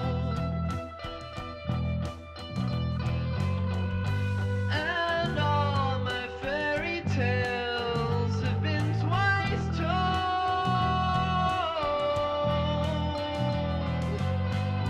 Still, you won't get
and I've seen the thoughts of those you'll never. Hello, I'm back. How's it going? Are you enjoying yourself? I am, which is great. Normally I have like a half-time break after these answers. We're not doing that. We're just going through. You're in Teams, I'm sure. And if you're not, you can just bring your phone or your laptop to the toilet. Maybe. I don't know. It doesn't sound very hygienic, does it? You can make it work. We'll make it work. Hopefully everyone is in. I'm sure Daisy will let me know if you're not. I always find that answer smash rounds mean that people take a little bit extra long getting everyone in. But that's fine. Diablotia says all the answers this round make for great usernames or team names. I love it. They are good in that way. Diablotia seems like that's one of those. And it's a great name. But I think it was a good round. It's mostly made me want to have some chocolate. I had some Cadbury's dark milk earlier, which is very good. It is good. But let's see, shall we? Let's look at the... I'm yawning. Really poor hosting from me. Tired. I'm just tired. Why? I don't know. It's this everything being the same every day, probably, isn't it? Crazy days. Let's see. So round 3 answers, answer smash. Hopefully you've all submitted. If you've not, then do one. Daisy will let us know. But let's take a look at these answers, shall we? Question number 1. So the name of that chocolate bar, Cadbury's classic bar. There's a glass and a half in every bar. Is that what they say? Something like that. That's, of course, dairy milk. And the antacid made by Philips that has magnesium. Magnesium is a bit of a clue. It's dairy milk of magnesia. So dairy milk, milk of magnesia. Put them together, dairy milk of magnesia. Question number 2. Those crispy, delicious things, I like to put them in popcorn. Maybe a slightly unfortunate name. I thought maybe. Those are minstrels. And not to be confused with their shellless counterpart, the counter, which I find odd. The minstrel is far preferable. And the name of the princess that's the basis based on the Snow Queen, of course, from Frozen, that's Elsa. So the correct answer, Minstrelsa. Minstrelsa. Basically, it's minstrels with an A on the end. But, sometimes they've got to be simple and fun. Minstrelsa. Question number 3. Those guys, not M&Ms. I don't like an M&M. They freak me out. I don't like how they sexualise the female M&Ms. I find it very disturbing. But these guys, particularly the blue ones, which we all know give you magic powers, those are Smarties. And the Dutch DJ voted the greatest of all time, who had a UK hit with Wasted. That is Tiesto. So the correct answer is Smartiesto. Smartiesto. Smartiesto. It kind of works. Question number 4. This, just a mammoth bar, but a treat. It's got that caffeine in it because it gives you a boost. It's a boost bar, a boost. And the bird that lays the smallest egg in proportion to the size of the body. Most famously, though, it lays the biggest egg. That is the ostrich, so boostrich. Boostrich. Found that out today, which is fascinating. We know that ostrich eggs are massive. They're really big. They're bloody big eggs. Like 20 times bigger than like a classic egg, a chicken egg. But compared to the body, no. I think inversely, the kingfisher, was it the kingfisher? It's like the smallest bird lays the biggest egg, but that makes sense. Who knew? Question number 5. These guys, the Fun Time wine gum, those of course are fruit pastels, and commonly incorrectly believed to be set during the French Revolution. The musical that is actually sent early in the 19th century is Les Miserables, or Les Mis. Correct answer, Fruit Pastels Miserables. If you just put Fruit Pastels Mis, that's fine, but Miserables, of course, is the full title. Question number 6. This guy, it's like a hazelnut flavoured Mars bar, but so much better for it. That is a topic. I love a topic. And the 2 words that can follow 52 in a practical joke card trick is pickup. So the correct answer, top pickup. Top pickup, 52 pickup. Still hurt by being tricked by my cousin Michael. Question number 7. The cross section here, it's got 4 fingers. It's got those layers of wafer. Only can be the Kit Kat. And the prodigious author of those 17 books and the parent of those 5 children, of course, is Katie Price. The correct answer, Kit Katie Price. Kit Katie Price. Kit Catty Price. Question number 8. This guy, which sort of crispy. It's a crispy bar, and it's got toffee in it, as well as chocolate. It's a toffee crisp. And the actor, who's the son of a Bond henchman, believe the guy who played Mr. Wint in Diamonds Are Forever, who's best known as George McFly, is Crispin Glover. The correct answer, Toffee Crispin Glover. Toffee Crispin Glover. Question number 9. This bar, famous with its honeycomb centre, makes me think of the adverts from about the year 2000 where they were advertised with the song I'm So Excited by the Pointer Sisters. Oh, my apologies, I'm so yawny.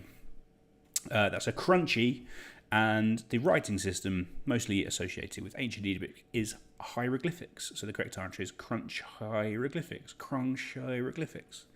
It works written down. That's all that matters. Love a hieroglyphic. Lots of cultures had hieroglyphics, of course, but Egypt most famous for them. And finally, question number 10. The delicious coconut treat. I like the dark version. I like the milk chocolate version. They're both great. And I love it when people leave them in the celebrations because it means more for me. That is a bounty bar or a bounty. And the current WBC heavyweight boxing world champion is Tyson Fury. So the correct answer, Bound Tyson Fury. Bound Tyson Fury. There you are. Great fun. Hope you enjoyed that. Let's see what the reaction was in the chat. Cam says, do they still come in tubes? Presumably talking about the Smarties. I think they do, but they're not. They used to be a very solid, nice cardboardy tube, and now they're sort of like a hexagon made of paper. I love a hexagon, but I love those. The pop cap on a Smartie was very good. Molly says, I would like Madame Boostrich to be my drag name. It's good. Mercury Zelda says, I didn't even know about Katie Price, but oh well. You're probably best off. It's best to not be aware of Katie Price, really. And at the end of round 3, Just Jack and formerly Minty Chocolate Biscuits retain their lead, and they've got 29 each, so they've only dropped a point, and that was with Lincoln in the Bardo in round 2. Very impressive. Hopefully some questions coming up will sort them out. Let's see, shall we? So that's the end of round 3. We're going to move on to round 4 swiftly, and this is a round on current affairs, stuff that's been happening lately. Have you been paying attention? I'm sure you have. There's some big news stories in here. So this round is written by Daisy. I think it's fun. I think it's a fun round. It is. We'll see how it goes. So let's go. Question number 1.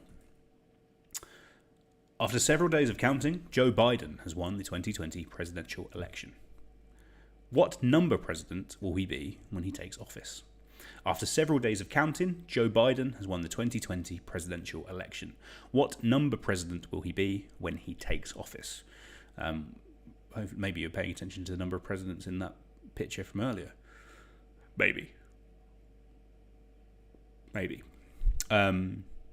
Of course, this is presuming that Trump doesn't resign before the end of his tenure, making Mike Pence president for like a month, which might happen because then he can exonerate him for all of his crimes, pardon him. Could happen, which would be interesting.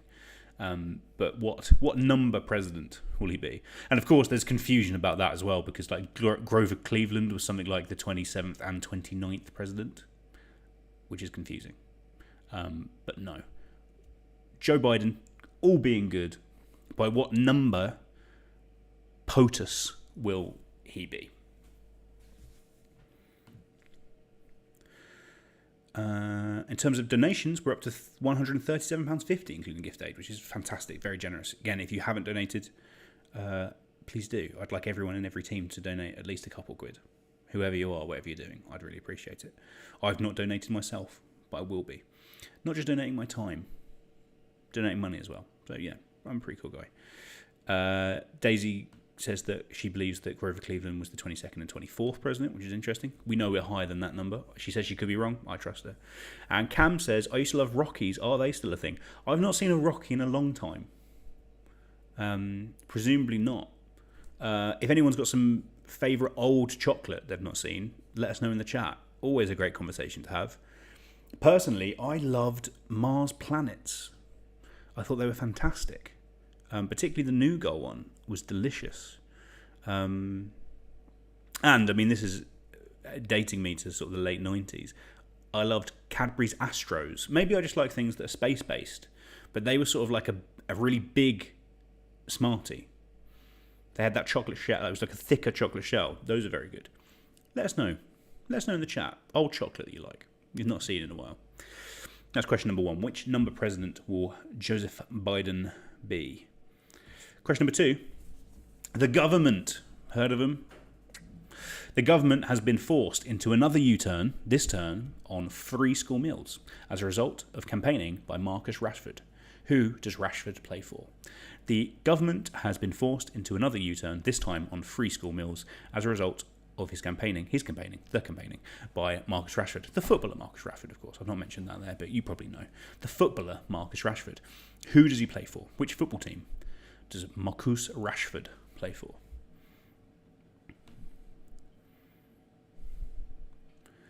Emma says, limited edition Midnight Mars bars are incredible. I remember them, Emma. I don't think I ever had one. What made them so special? Was it like a dark chocolate? Midnight Mars bar is a great title as well. They really, in terms, I mean, I obviously it wasn't enough for me to grab one. Shame. But branding-wise, fantastic name. Bring them back. Another one I like that I miss, you may remember the Cadbury's white chocolate brand Dream, which was nice. It was a nice white chocolate. But specifically in about 2002, they had a Dream egg, and it sort of had almost like a mousse-like interior. Those were great. And also you could very satisfyingly put the two things in too. Jack says Cadbury Snowflakes were amazing, though they probably need a new name or some strong marketing if they ever brought them back. That's true, but that would be surely a great marketing challenge to be like, Snowflakes. I'd like to see it done. So that's question number 2 in this round. Name the football team that Marcus Rashford plays for. Question number 3. The album Positions and its title track are currently number 1 in the UK album and singles charts. Which American singer has released them? The album Positions and its title track are currently number 1 in the UK album and singles charts. Which American singer released them? I've not heard of either of these, which is one of those signs that I'm old, I think. Though then I felt like I was old a few years ago when this person released their last record, their last LP, and that one sort of felt like that broke through. So I mean, this person, clearly they're making it work. They're top of the charts, but they've not reached me, and I think it's me, the 30-year-old man market, that they're really looking for. I just don't want this to be like when I won't say the name. There was another artist who had a particularly great album at the tail end of 2014, and then they brought out their new album, and I felt like it was going to be like a real pop supremacy, but they ruined it. It was a shame. Luckily, the album that they brought out in 2019 was sort of a bit better, and I hear their new album this year is good. But you know, I'm confusing you. Who wrote Positions, the single Untitled? In the chat, Molly thought that I'd said Midnight Munch. I am liable to say the word Munch. Emma says the Midnight Mars was white nougat, black caramel, dark chocolate. That sounds amazing. Just those slight twists on the formula. Sounds fantastic. Mercury Zelda says, I miss whatchamacallits, but I don't think they were ever sold in the UK. That's definitely one of those things that I've heard of, like in TV shows, like a Babe Ruth or a Butterfinger that we've never had over here, but I'm always fascinated by. And every time I go to America, I forget that I should just go and eat all of the candy. DRB Legal says, Old Jamaica dark chocolate rum and raisin. That sounds nice. Mercury Zelda, also as a mature student, feels that modern music has lost them. I can't blame you. It's an uphill struggle. Ask me any question about like 2001 pop. I'm there. And Mercury Zelda confirms that the Baby Ruth and Butterfinger are tasty, which is good to hear. I'll definitely put those on the list next time I'm stateside. And Daisy says that she actually had to Google this as well. She didn't just know it, which is, you know. And she's young, relatively. relatively young. Question number 4. Last week, the UK banned travel to and from Denmark as a result of a new strain of coronavirus spread to humans from which animal? Last week, the UK banned travel to and from Denmark as a result of a new strain of coronavirus spread to humans from which animal? I believe there was a story in the news that many of these animals would sadly have to be culled, which is a shame because they're a beautiful animal. Not my favourite of the type. I don't know. I'm not very good at like taxonomic classification, but sort of the little long boys, I'd call them. And this is one of the best little long boys out there. But name that animal. Famous for the use of its fur, should we say? But hey, last thing we need, a new strain of coronavirus. I mean, the current one is enough, I think. Don't need a new strain, thanks, mate.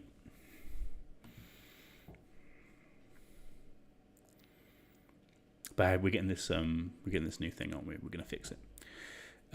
Molly says is making fun of me because I've once mentioned that I'd been to New York. Sorry.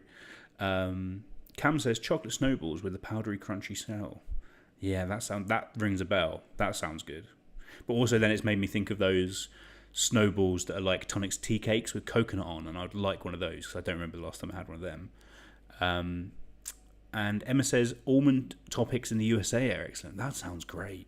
I mean, I love a topic anyway, but throw an almond in there. Earlier this summer, I ate one almond, and it was the best almond I've ever eaten. And I'm worried that every almond I ever eat will never be as good as this one almond. It was just like a perfect almond experience, or almond if you want to say it like that. You can never look back after an experience like that. Question number 5. The Vuelta a España was won yesterday by Primož Roglič. Apologies to everyone in the world for my pronunciation of both of those words, both of those names. Of course, this is one of the 3 great grand races of cycling. The winner of the Tour de France famously wins a yellow jersey. But what colour is the jersey worn by the winner of the Vuelta a España?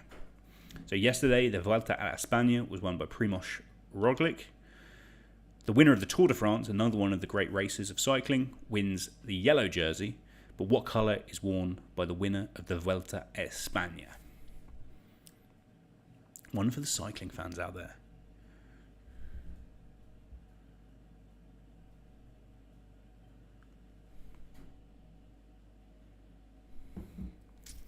America Zelda pointing out that they're from New York, 3 hours north of New York City. So, sounds like they've been a lot more to New York than I have. And do I see Molly making fun of Mercury Zelda? I don't. Unfair to make fun of me. I just had a couple good holidays, and one of them wasn't even that great. Second time was good. First time, yeah, bad company. So that's question number 5. Name a colour. That's basically it, isn't it? Name a colour. Name a colour. Question number 6. Gurich Castle. Gurich, I think might be the best pronunciation. Gurich Castle will be the 2020 location for which series, due to start filming later this week? Gurich Castle will be the 2020 location for which series, due to start filming later this week? Personally, I'm looking forward to it.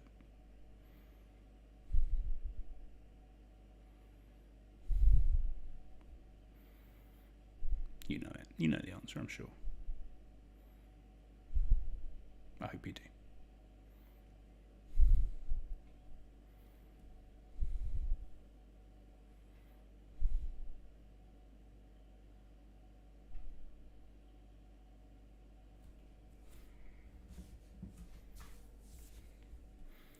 Name that show. You know this one as well, so I'm going to skip. Question number 7.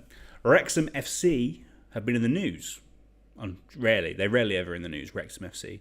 But Wrexham FC have been in the news due to the efforts of 2 Hollywood actors to buy the club. Name either of the actors for a point.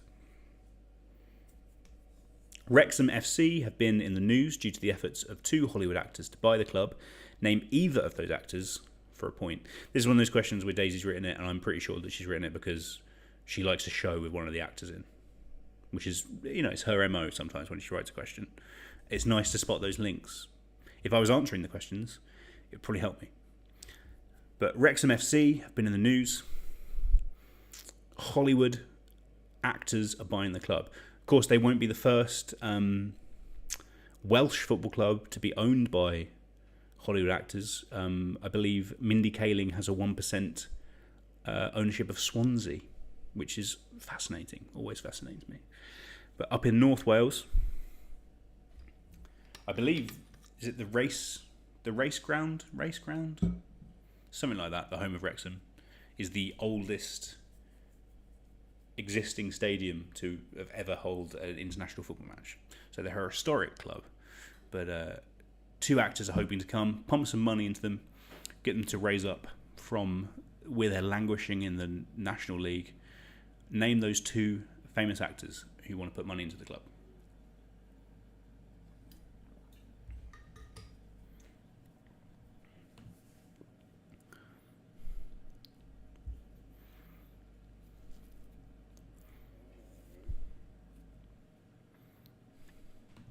Daisy says, finally I get to inflict cycling questions on the world.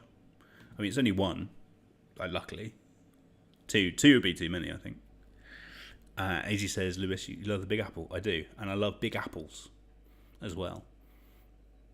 The Big Apple and big apples. I've not eaten a big apple in the Big Apple. I'd like to do it. So that's question number 7. Name either of those actors. Name both if you want, but we only need 1. Question number 8.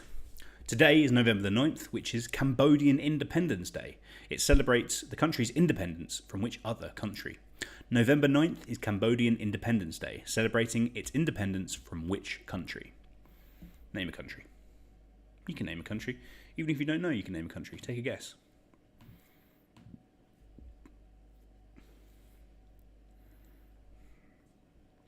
Daisy says, technically, yes, I do like the show, but mainly it's because I needed a film-ish question, but all the films being released at the moment are too obscure to make a good question. Very good point. Very, very good point. It is, I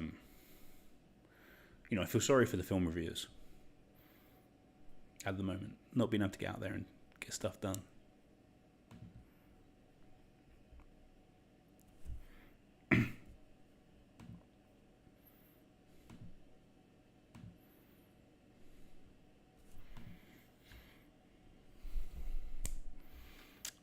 Who did Cambodia become independent from? The bloody empire. Loads of them about. None of them good. But who? Oh, it wasn't us this time. I'll tell you that. It wasn't us. It's the one time it isn't us. But name that country who Cambodia finally got their independence from on November the 9th. In a previous year, but they celebrate it today. Question number 9. Sean Connery, who died last week, aged 90, is best known for his role, of course, as James Bond. In how many official Eon films did he play 007? Sean Connery, who died last week, aged 90, is best known for his role as James Bond. In how many official Eon films did he play 007? It's very satisfying to talk like Sean Connery. I like it. It's a very good impression to do. It's just fun. It's just entertaining. What time did Sean Connery go to Wimbledon? 10ish. It was a fantastic joke. It's probably the best joke ever. Found myself very emotionally conflicted last week with the death of Connery. Big fan of Connery. His performances, his aura as a man, of course, as Bond. But, I love him in The League of Gentlemen. I love him in Entrapment. I love him in Finding Forrester. And seriously, I do love him in Indiana Jones and The Last Crusade. But, he was an unabashed domestic abuser who, for years and years, said it was fine. Every time he was challenged on it, he said, yeah, it's fine. You just hit women. Which is, not good. So I donated some... I felt sad he was dead, and then I donated some money to a domestic violence charity. Because it must be difficult, especially, people are saying, this guy's great, he's dead, we miss him. And people are going, they're not paying attention to charities. So, while we're raising money for one charity tonight, if you want to raise money for another charity, you can do that, you can donate money. it's difficult to have a legacy in this day and age. But it's better that we know the truth of people, I think. But he was fantastic as Bond, undoubted. Another person who has pros and cons, shall we say, Bond. I love Bond, but how many films did Connery play Bond in? Hopefully soon we'll see another James Bond film. I mean, I've been waiting for a year. I can wait a few more months. It's been... I can't believe it's like 9 months since I had a ticket. I booked a ticket to see a film and I've still not seen it. Does you nutting. So that's question number 9. And question number 10. Returning to screens last night, the TV show His Dark Materials is based on a series of novels by which author? Returning to screens last night, the TV show His Dark Materials is based on a series of novels by which author? Much loved. I've not seen last night's episode yet, but I'm looking forward to it. Big fan of the books. I bought a box set around this time last year so I could reread the books when I was watching the first series. Didn't get around to it, but I will. Great series. When I finished them as a child, I remember when I was like 12 or 13, I finished them. And I felt like I'd never feel joy again. Which is great, it's what you want when you read a book. I'm okay now. I've felt joy since. A tad. Well, difficult to say, it's been a long time. But they're very good books. The show's fine. But what is the name of that author? Who wrote it? Let me know. And that's question 10. Round 4. The penultimate round. And we're flying through this. So please, check your answers. Make sure you've written it right. Don't make a mistake. Leave no blanks. Guess, guys. Always guess. Name a country, name a colour. You can do that in this round. Make a guess. Spell your team name and your email the same so we know who you are. And then press submit. It'll come through to us. Daisy will get marking. I'm going to give you 2 or 3 minutes until 10:02 to get those answers in. And I'll see you in a second. The curtain's still lowered, it's just before dawn.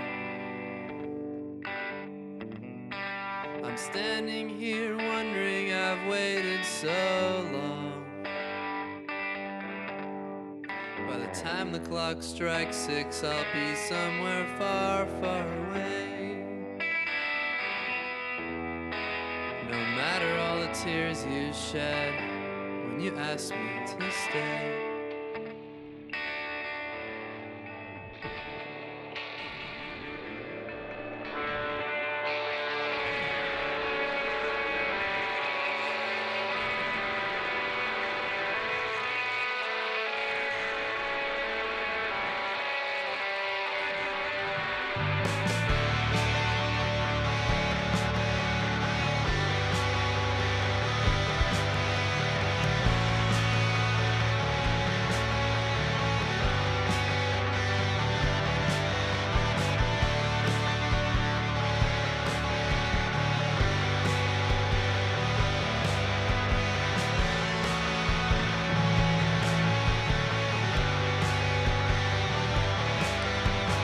Went to the doctor, said I don't feel so good.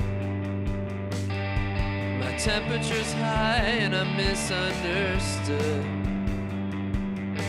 But he said, son, you know I'm not that kind of doc, but I know just what to do.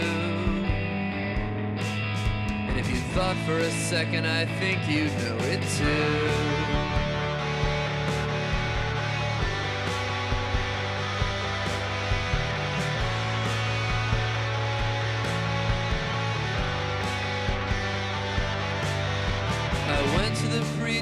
Said, Father, I've sinned.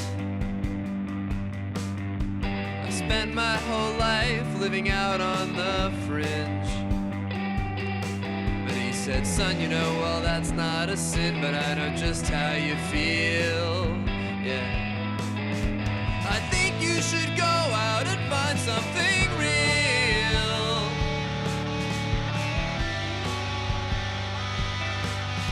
So go ahead and wipe that sad look from your eyes. I'm a magic man, you know, you shouldn't be so surprised. I've had a lot of practice, so really there's nothing to fear.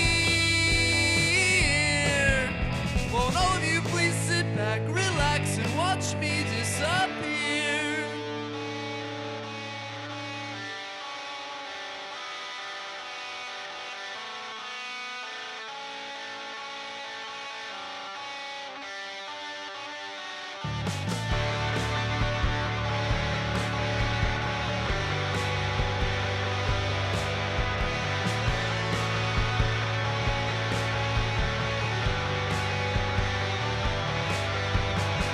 Yesterday I spoke to the delivery man. Hey, I'm back. Hopefully you submitted your answers. Because I said, do it by now. We can dream. In the chat, Daisy said something. She then did a message retracted. She says she stood by the point, but will rephrase it slightly since it's the QuizSoc account. It's much easier to have a non-controversial legacy if you're a nice person. Too true. Sadly, lots of not nice people out there. And sadly, they're people we talk about a lot. So, let's do our best to really enjoy the people who are good and encourage their greatness. We can hope. Mercury's Elder agrees with Daisy's point, which is good. Good, we're in agreement. So everyone should be in. So let's take a look at what the answers were in round 4. Current affairs. There we are. Let's see what they were. Question number 1. So after several days of counting, Joe Biden hopefully will become what president number when he takes office. It should be, all things equal, 46. Donald Trump, 45. So he'll be 46, might be 47. We'll see. Question number 2. The government has been forced into another U-turn on free school meals because of Marcus Rashford. Which football team does Marcus Rashford play for? He plays for Manchester United. He's the only thing that makes me proud to support them at the moment, because at the moment, they're bollocks and I hate them. Question number 3. The album Positions and its title track are atop the album and singles charts in the UK. Which American singer released those? That was Ariana Grande. See, I feel like 2-3 years ago, 7 Rings era, tell something about your boyfriend, I'm bored. She was everywhere. I was aware of it. I've not heard these songs. Unlike Taylor Swift. It's like Taylor Swift. She had 1989. It was big. It was massive. We felt it. We were excited for the new album. Reputation comes out. It's like, oh, you've gone weird.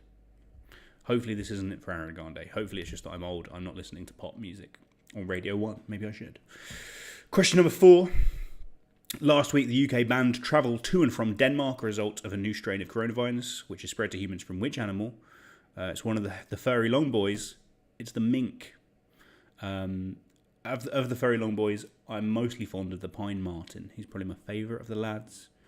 Of course, the otter. Slightly different because it's wet. But all the not keen on a ferret. Stoats, great. But this is the mink. Question number 5. The Vuelta a España. It's a race. It's a bicycle race. The Tour de France winning wins the yellow jersey. What colour is worn by the winner of the Vuelta? The correct answer, red. Red. Rojo. In Spanish. Question number 6. Grutsch Castle, the 2020 filming location of what series that begins filming later this week? Of course, it's I'm a Celebrity. I'm a Celebrity, get me out of here. I'm a Gahoo, if you wanted to initialise it. Watched the show last night where they did the best bits of the last 20 years. It was very fun. I try not to watch ITV because but it was good. It was enjoyable. I watched The Chase. That's basically the only thing I watch. Question number 7. Wrexham FC have been in the news due to the efforts of 2 Hollywood actors to buy the club. Name either of the actors for a point. Those actors are Rob, I've never said this name out loud, Rob McElhenney, I guess it's that, or Ryan Reynolds. Rob McElhenney, most famous for his role on Always Sunny in Philadelphia. I believe he also co-created the show. Ryan Reynolds, you know him from Twitter. And Deadpool. Question November 9th, that's today, is Cambodian Independence Day. Cambodia celebrates their independence from which country today? That is France. They did a lot of colonising too, particularly over in that part of East Asia, I think. Vietnam, Laos, etc. Question number 9.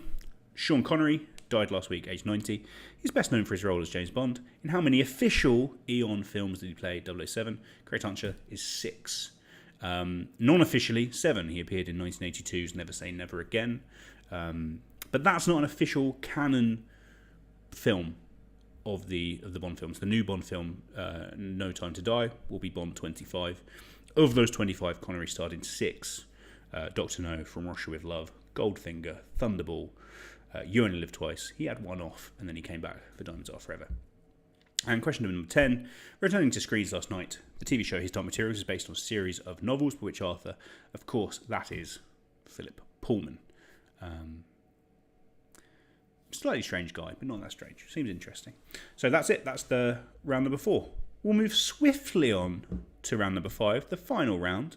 And because I knew Daisy would like it, to emphasise the fact it's a connections round, there is a picture of Charlie Day in It's Always Sunny About Philadelphia.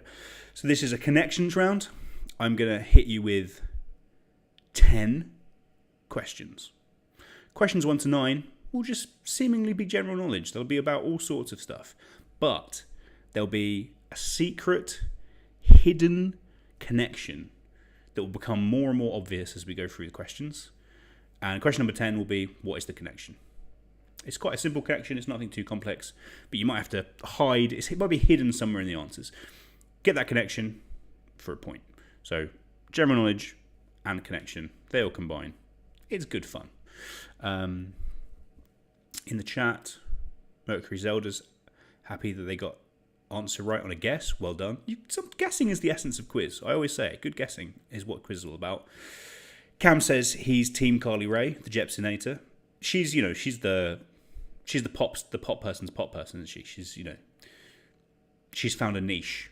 You got to respect it. And Diego says, will you get 2 points for getting both of them? No, it was an either or question. Sadly there, Diego. Mercury's eldest guess was Ariana Grande. Very good guess. I had no idea that Ariana Grande had new records out. Who knew? Daisy knew. She googled it. So here we are. Round number 5, connections, general knowledge, but there's a hidden link. You'll find it. Let's do it. Question number 1. Which BBOS, so a phrase that begins BBOS, is a phrase meaning to do whatever is necessary in order to get something highly sought after? Which BBOS is a phrase meaning to do whatever is necessary in order to get something highly sought after? That's, it's a blockbusters style question. So you're looking for a 4-word phrase that starts with the letters BBOS. Or BBOS. Which BBOS?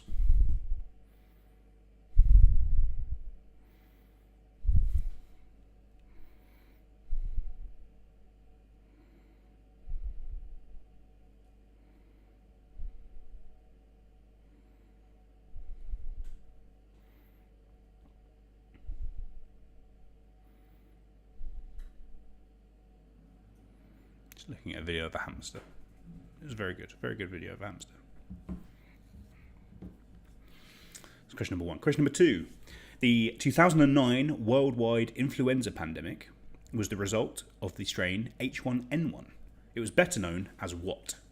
The 2009 worldwide influenza pandemic was the result of the strain H1N1. Better known as what? Back when a global pandemic was, something that you didn't have to change your life in any way about. The good days, that's what I called it. But no, we had this back in 2009. What was it called? Looking for a 2-word answer. Question. Daisy's given us a bit of an update following round 4. In that round, the only team with a full 10 points was Twerking From Home. So that leaves the Minty Chocolate Biscuits on 37, Just Jack and Twerking From Home on 36, and the Bloody Crin Cran on 35. All to play for in this last round. And, what are you playing for? I don't know. Is there a prize? We're working that out. So that's question number 2. What was the name of that pandemic? Question number 3. Which organisation was formed in 1895 and has the purpose of looking after places of historic interest or natural beauty permanently for the benefit of the nation? Which organisation was formed in 1895 and has the purpose of looking after places of historic interest or natural beauty permanently for the benefit of the nation? And Daisy's also given us an update on donations. We're up to £157.50, which is amazing, including gift aid. Thank you so much for that. If you haven't donated yet, please do. I'd appreciate it. But all donations are amazing. We've blown our target wide open. So amazing. Thank you so much. I don't know how much, that's going to help families for weeks, and that's all we can do. So thank you. Very much appreciated. If you've not donated yet, we'd love it if you did. If you've already donated, you might want to again. Do it again. It might be good. But yeah, thank you, everyone. So that's question number 3. Name that organisation. Question number 4.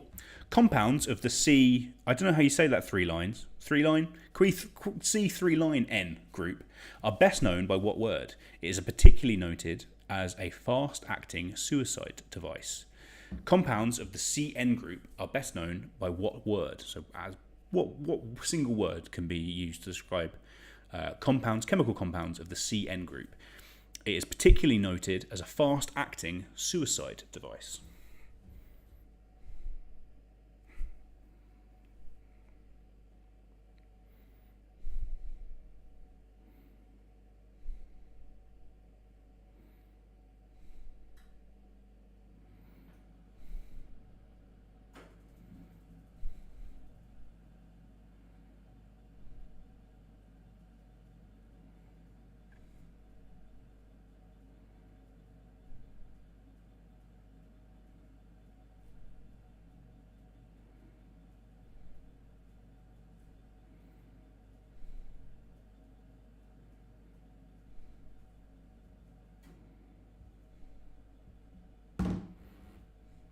That's question number 4. Question number 5. Described as sounding like drops from water shooting from a fountain. By what name is the third movement of the Nutcracker known? Described as sounding like drops of water shooting from a fountain. By what name is the third movement of the Nutcracker known?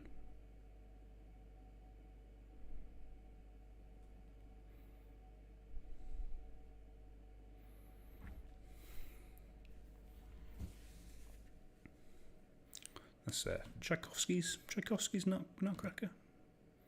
Yeah, I think so. I think it is.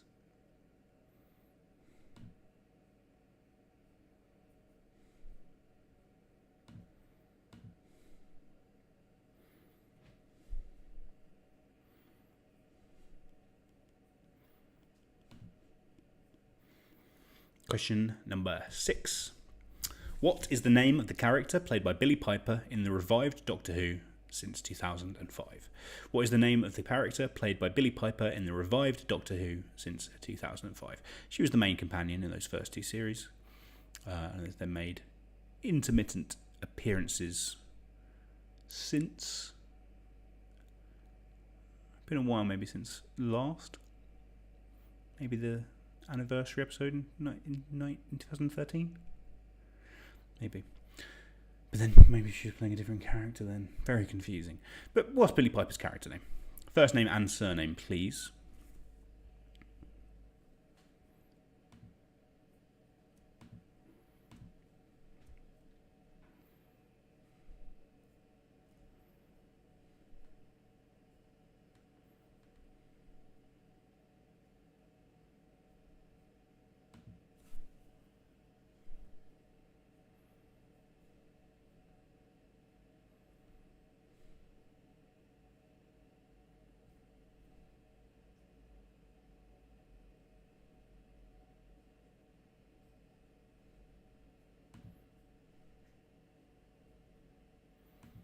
That's question number 6. Question number 7.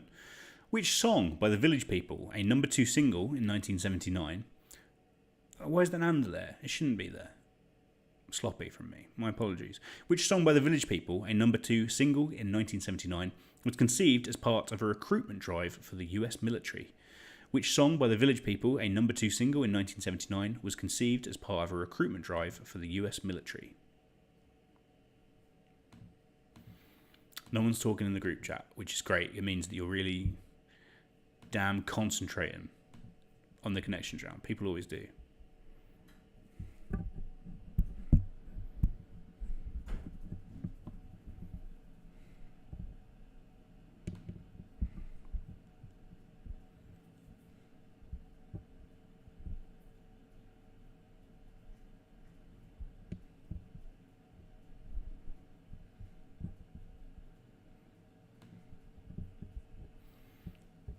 Question 7. What is that song by the Village People? One of the best live bands I've ever seen. Just smiling ear to ear the whole time. Absolutely loved it. Question number 8. Which band had 3 number 1 hits in a row in 1997-1998 with Barbie Girl, Dr. Jones and Turn Back Time? Which band had 3 number 1 hits in the UK in a row in 1997-1998 with Barbie Girl, Dr. Jones and Turn Back Time? As a child around this time, I had a lot of people sing Dr. Jones to me. A lot. I'm not a doctor. I wasn't a doctor. I probably will never be a doctor. But people would sing it to me. And they still do sometimes. And it's always nice to hear. It's a tune.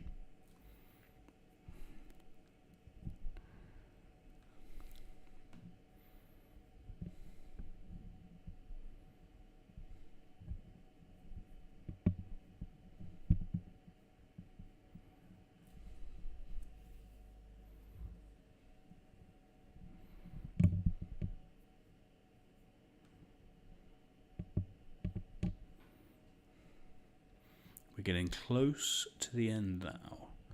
Only one more regular question left. Question number 9. Dan Aykroyd and John Belushi played the title characters in which 1980 musical comedy that features numbers from Aretha Franklin, James Brown, and Ray Charles? Dan Aykroyd and John Belushi played the title characters in which 1980 musical comedy that features numbers from Aretha Franklin, James Brown, and Ray Charles. Hopefully the questions have got easier as we go through the round, and also the connection maybe has become a little bit more obvious, I hope.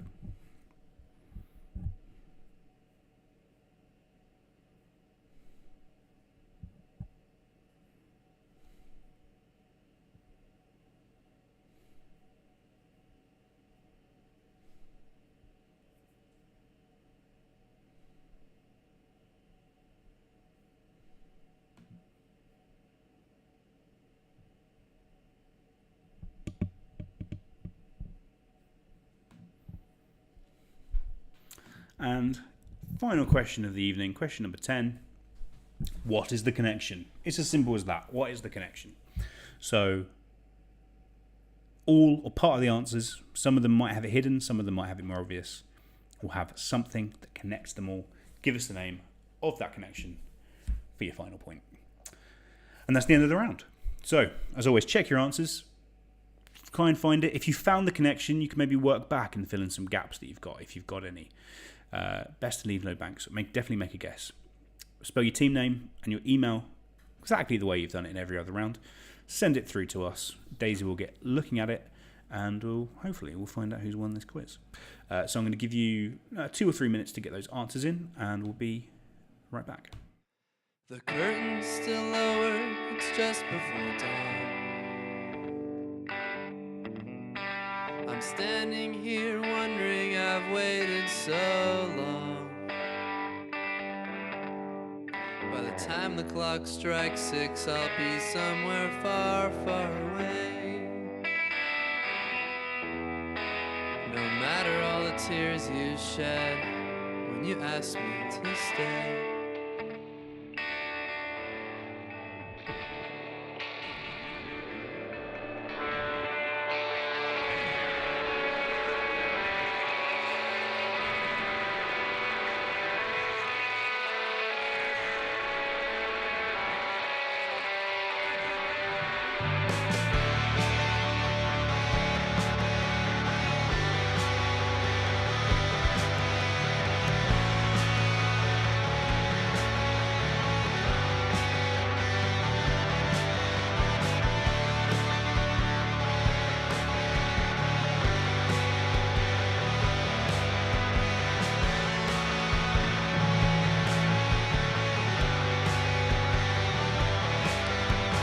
Went to the doctor, said I don't feel so good.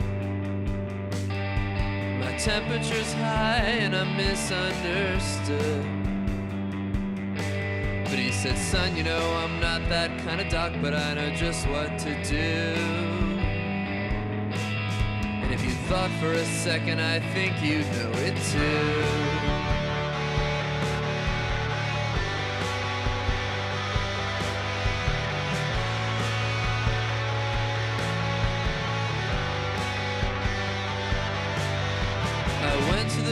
preacher said, Father, I've sinned. I spent my whole life living out on the fringe. But he said, son, you know, well, that's not a sin, but I know just how you feel. Yeah. I think you should go out and find something real.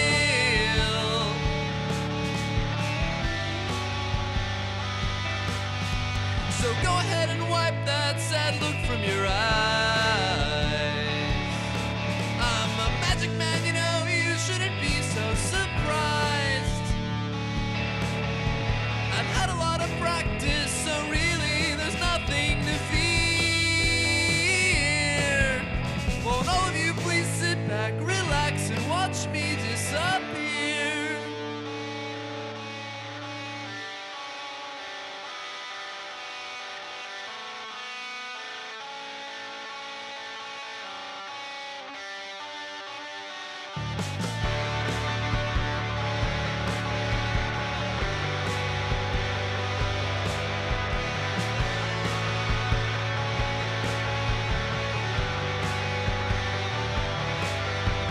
Yesterday I spoke to the delivery man. I told him I'm running as far as I can. He said, son, I don't really know you, but I hope you find what you're looking for. And if you gotta go, you ought to do it with style, you know.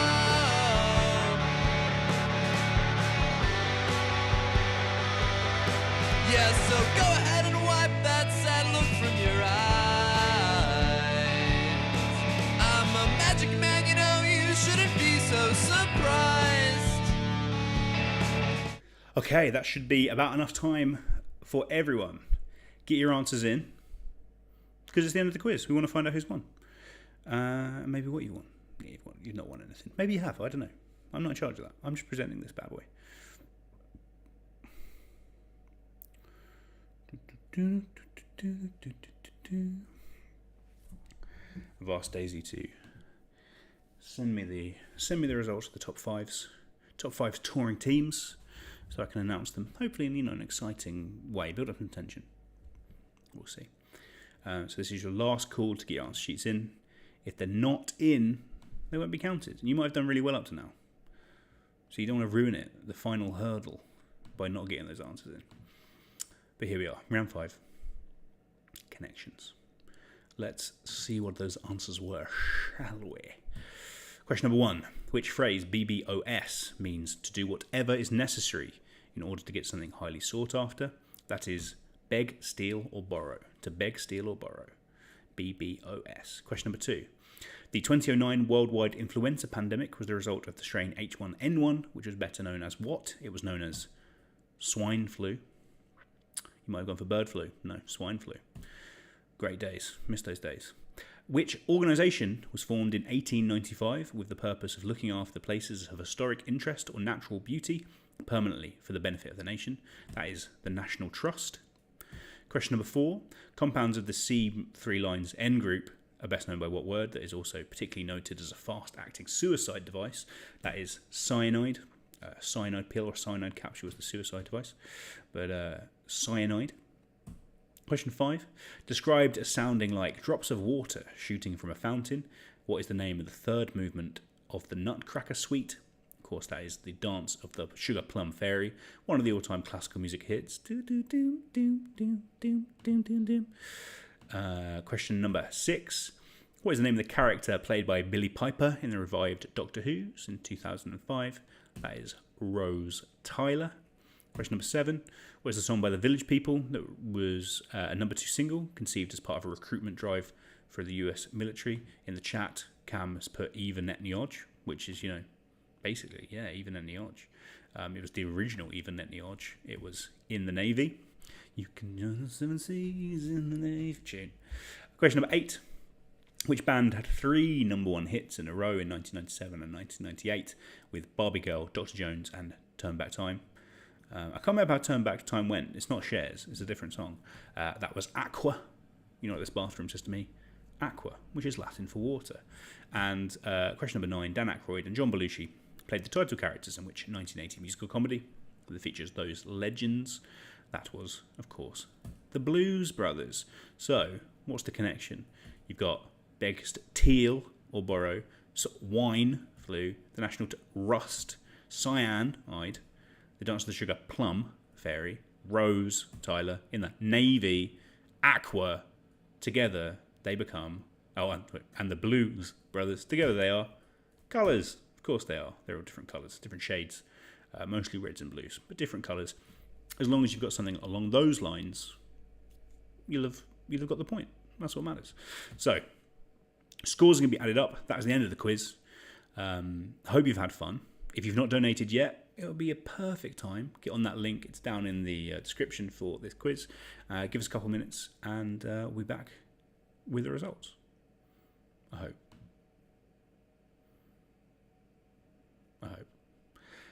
Wait, Daisy in the chat said she's going to say, using her presidential veto, that contrary to my statement, the first name is fine for the Doctor Who companion. Come on, I mean, that's poor. Are we testing these people or not? Disappointing. Yeah, I'll be back in a second with the Who Won. Exciting.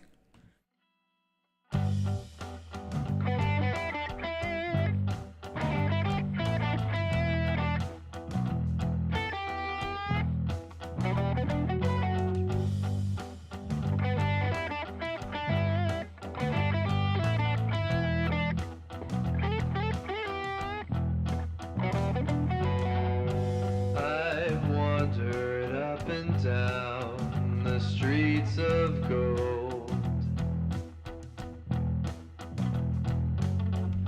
and I've seen the thoughts of those you'll never know.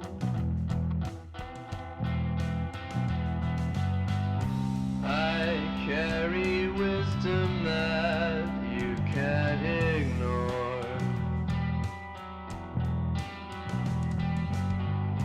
I'm not a prophet, no, but I've seen my words unfold before.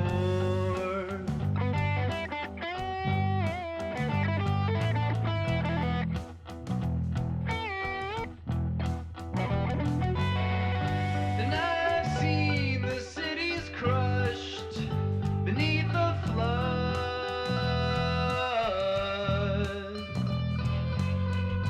and I've seen the people thirst for each other's blood.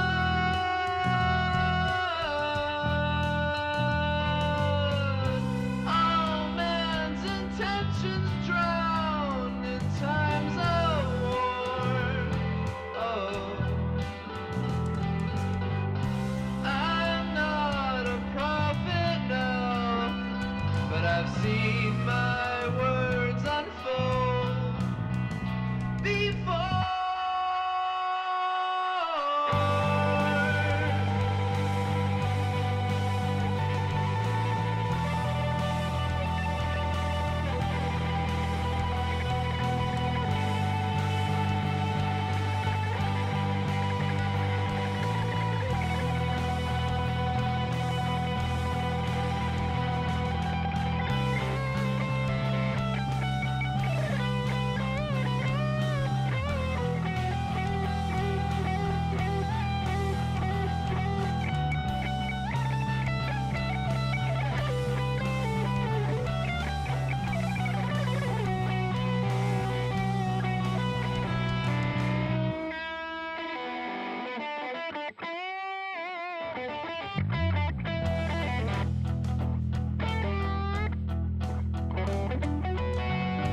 Now every word I spoke is bought and sold,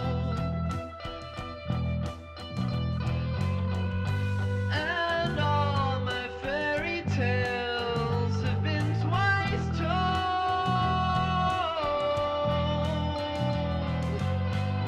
Still, you won't get what you've been waiting for. No, I'm not a prophet now, but I've seen my words unfold before.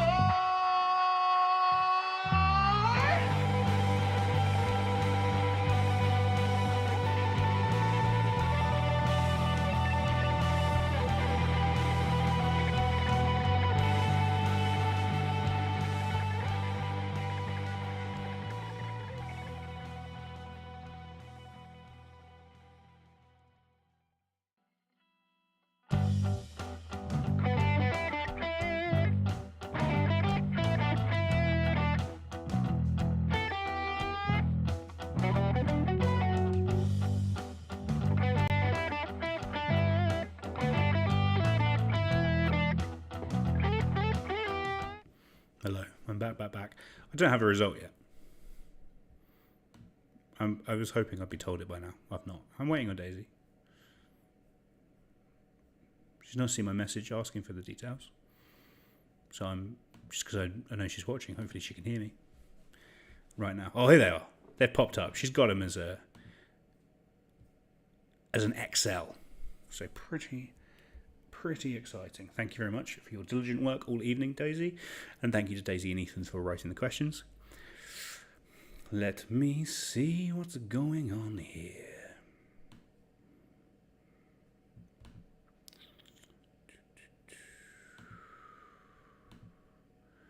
Okay. All right, Daisy's she's told me something and then she's written no in capital letters.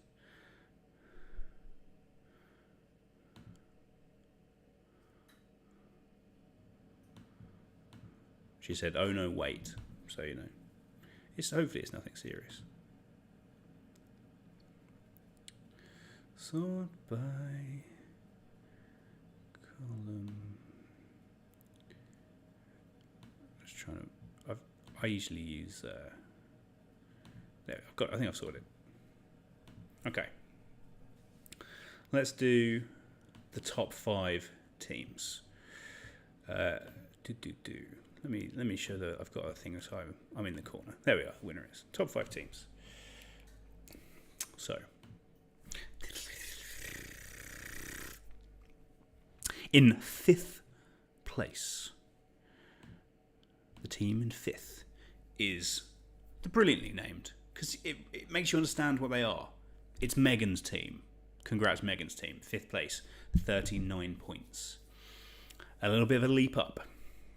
45 points. In 4th place is the Bloody Crin Cran. Congratulations to the Bloody Crin Cran. 45 points. Diego has just said in the chat, we won this quiz by a lot, which is a lovely bit of business. So that's 4th place for the Bloody Crin Cran. I'll tell you, that leaves 3 teams at the top.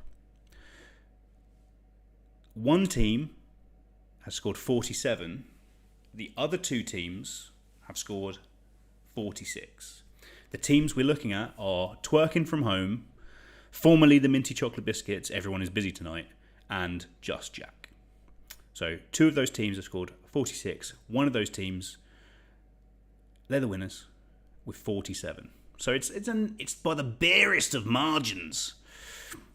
And it gives me great pleasure to announce that the winner of this charity quiz, QuizSoc Rag Week quiz, is formerly the Minty Chocolate Biscuits. Everyone Is Busy Tonight. Woo! Yeah! Woo! Congratulations.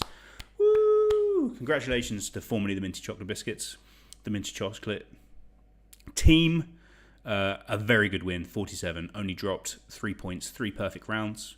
Twerking From Home and Just Jack, very impressive from Just Jack, is literally Just Jack. He's only just behind them. And yeah, he had 3 perfect rounds himself. Very, very strong. I hope Diego is demanding a recount. The numbers are there. But hey, I hope you've had fun. That's the main thing. Whoever you are, wherever you are doing, I hope you had fun. Diego's now claiming quiz fraud.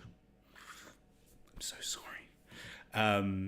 But hey, the winner, the real winner, charity, right? Am I right? You've donated, and that's why we've been here. So I hope you've had fun.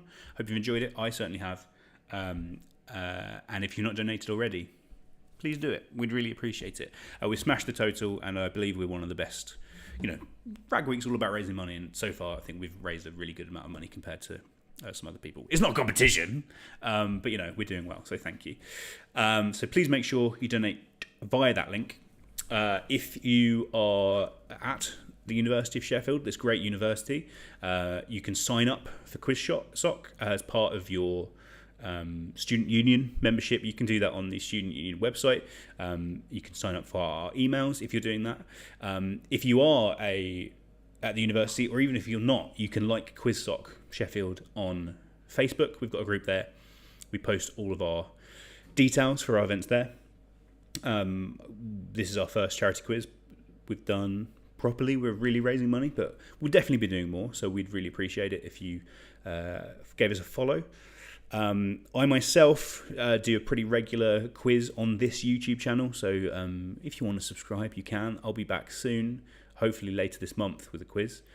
And if you'd like, I give out prize money, so worth following. It's maybe a little bit harder than this one, but some people tonight, I really appreciate my normal quizzers who came to this quiz tonight. Really appreciate it. Always lovely to see you all.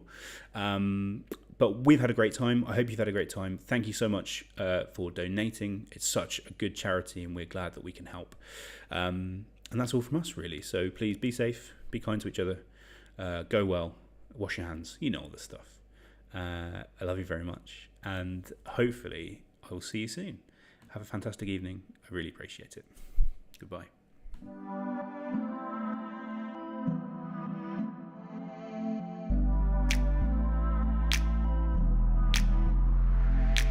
We got so much time, chasing morning light. Nothing on my mind, baby. Hit me like a shot.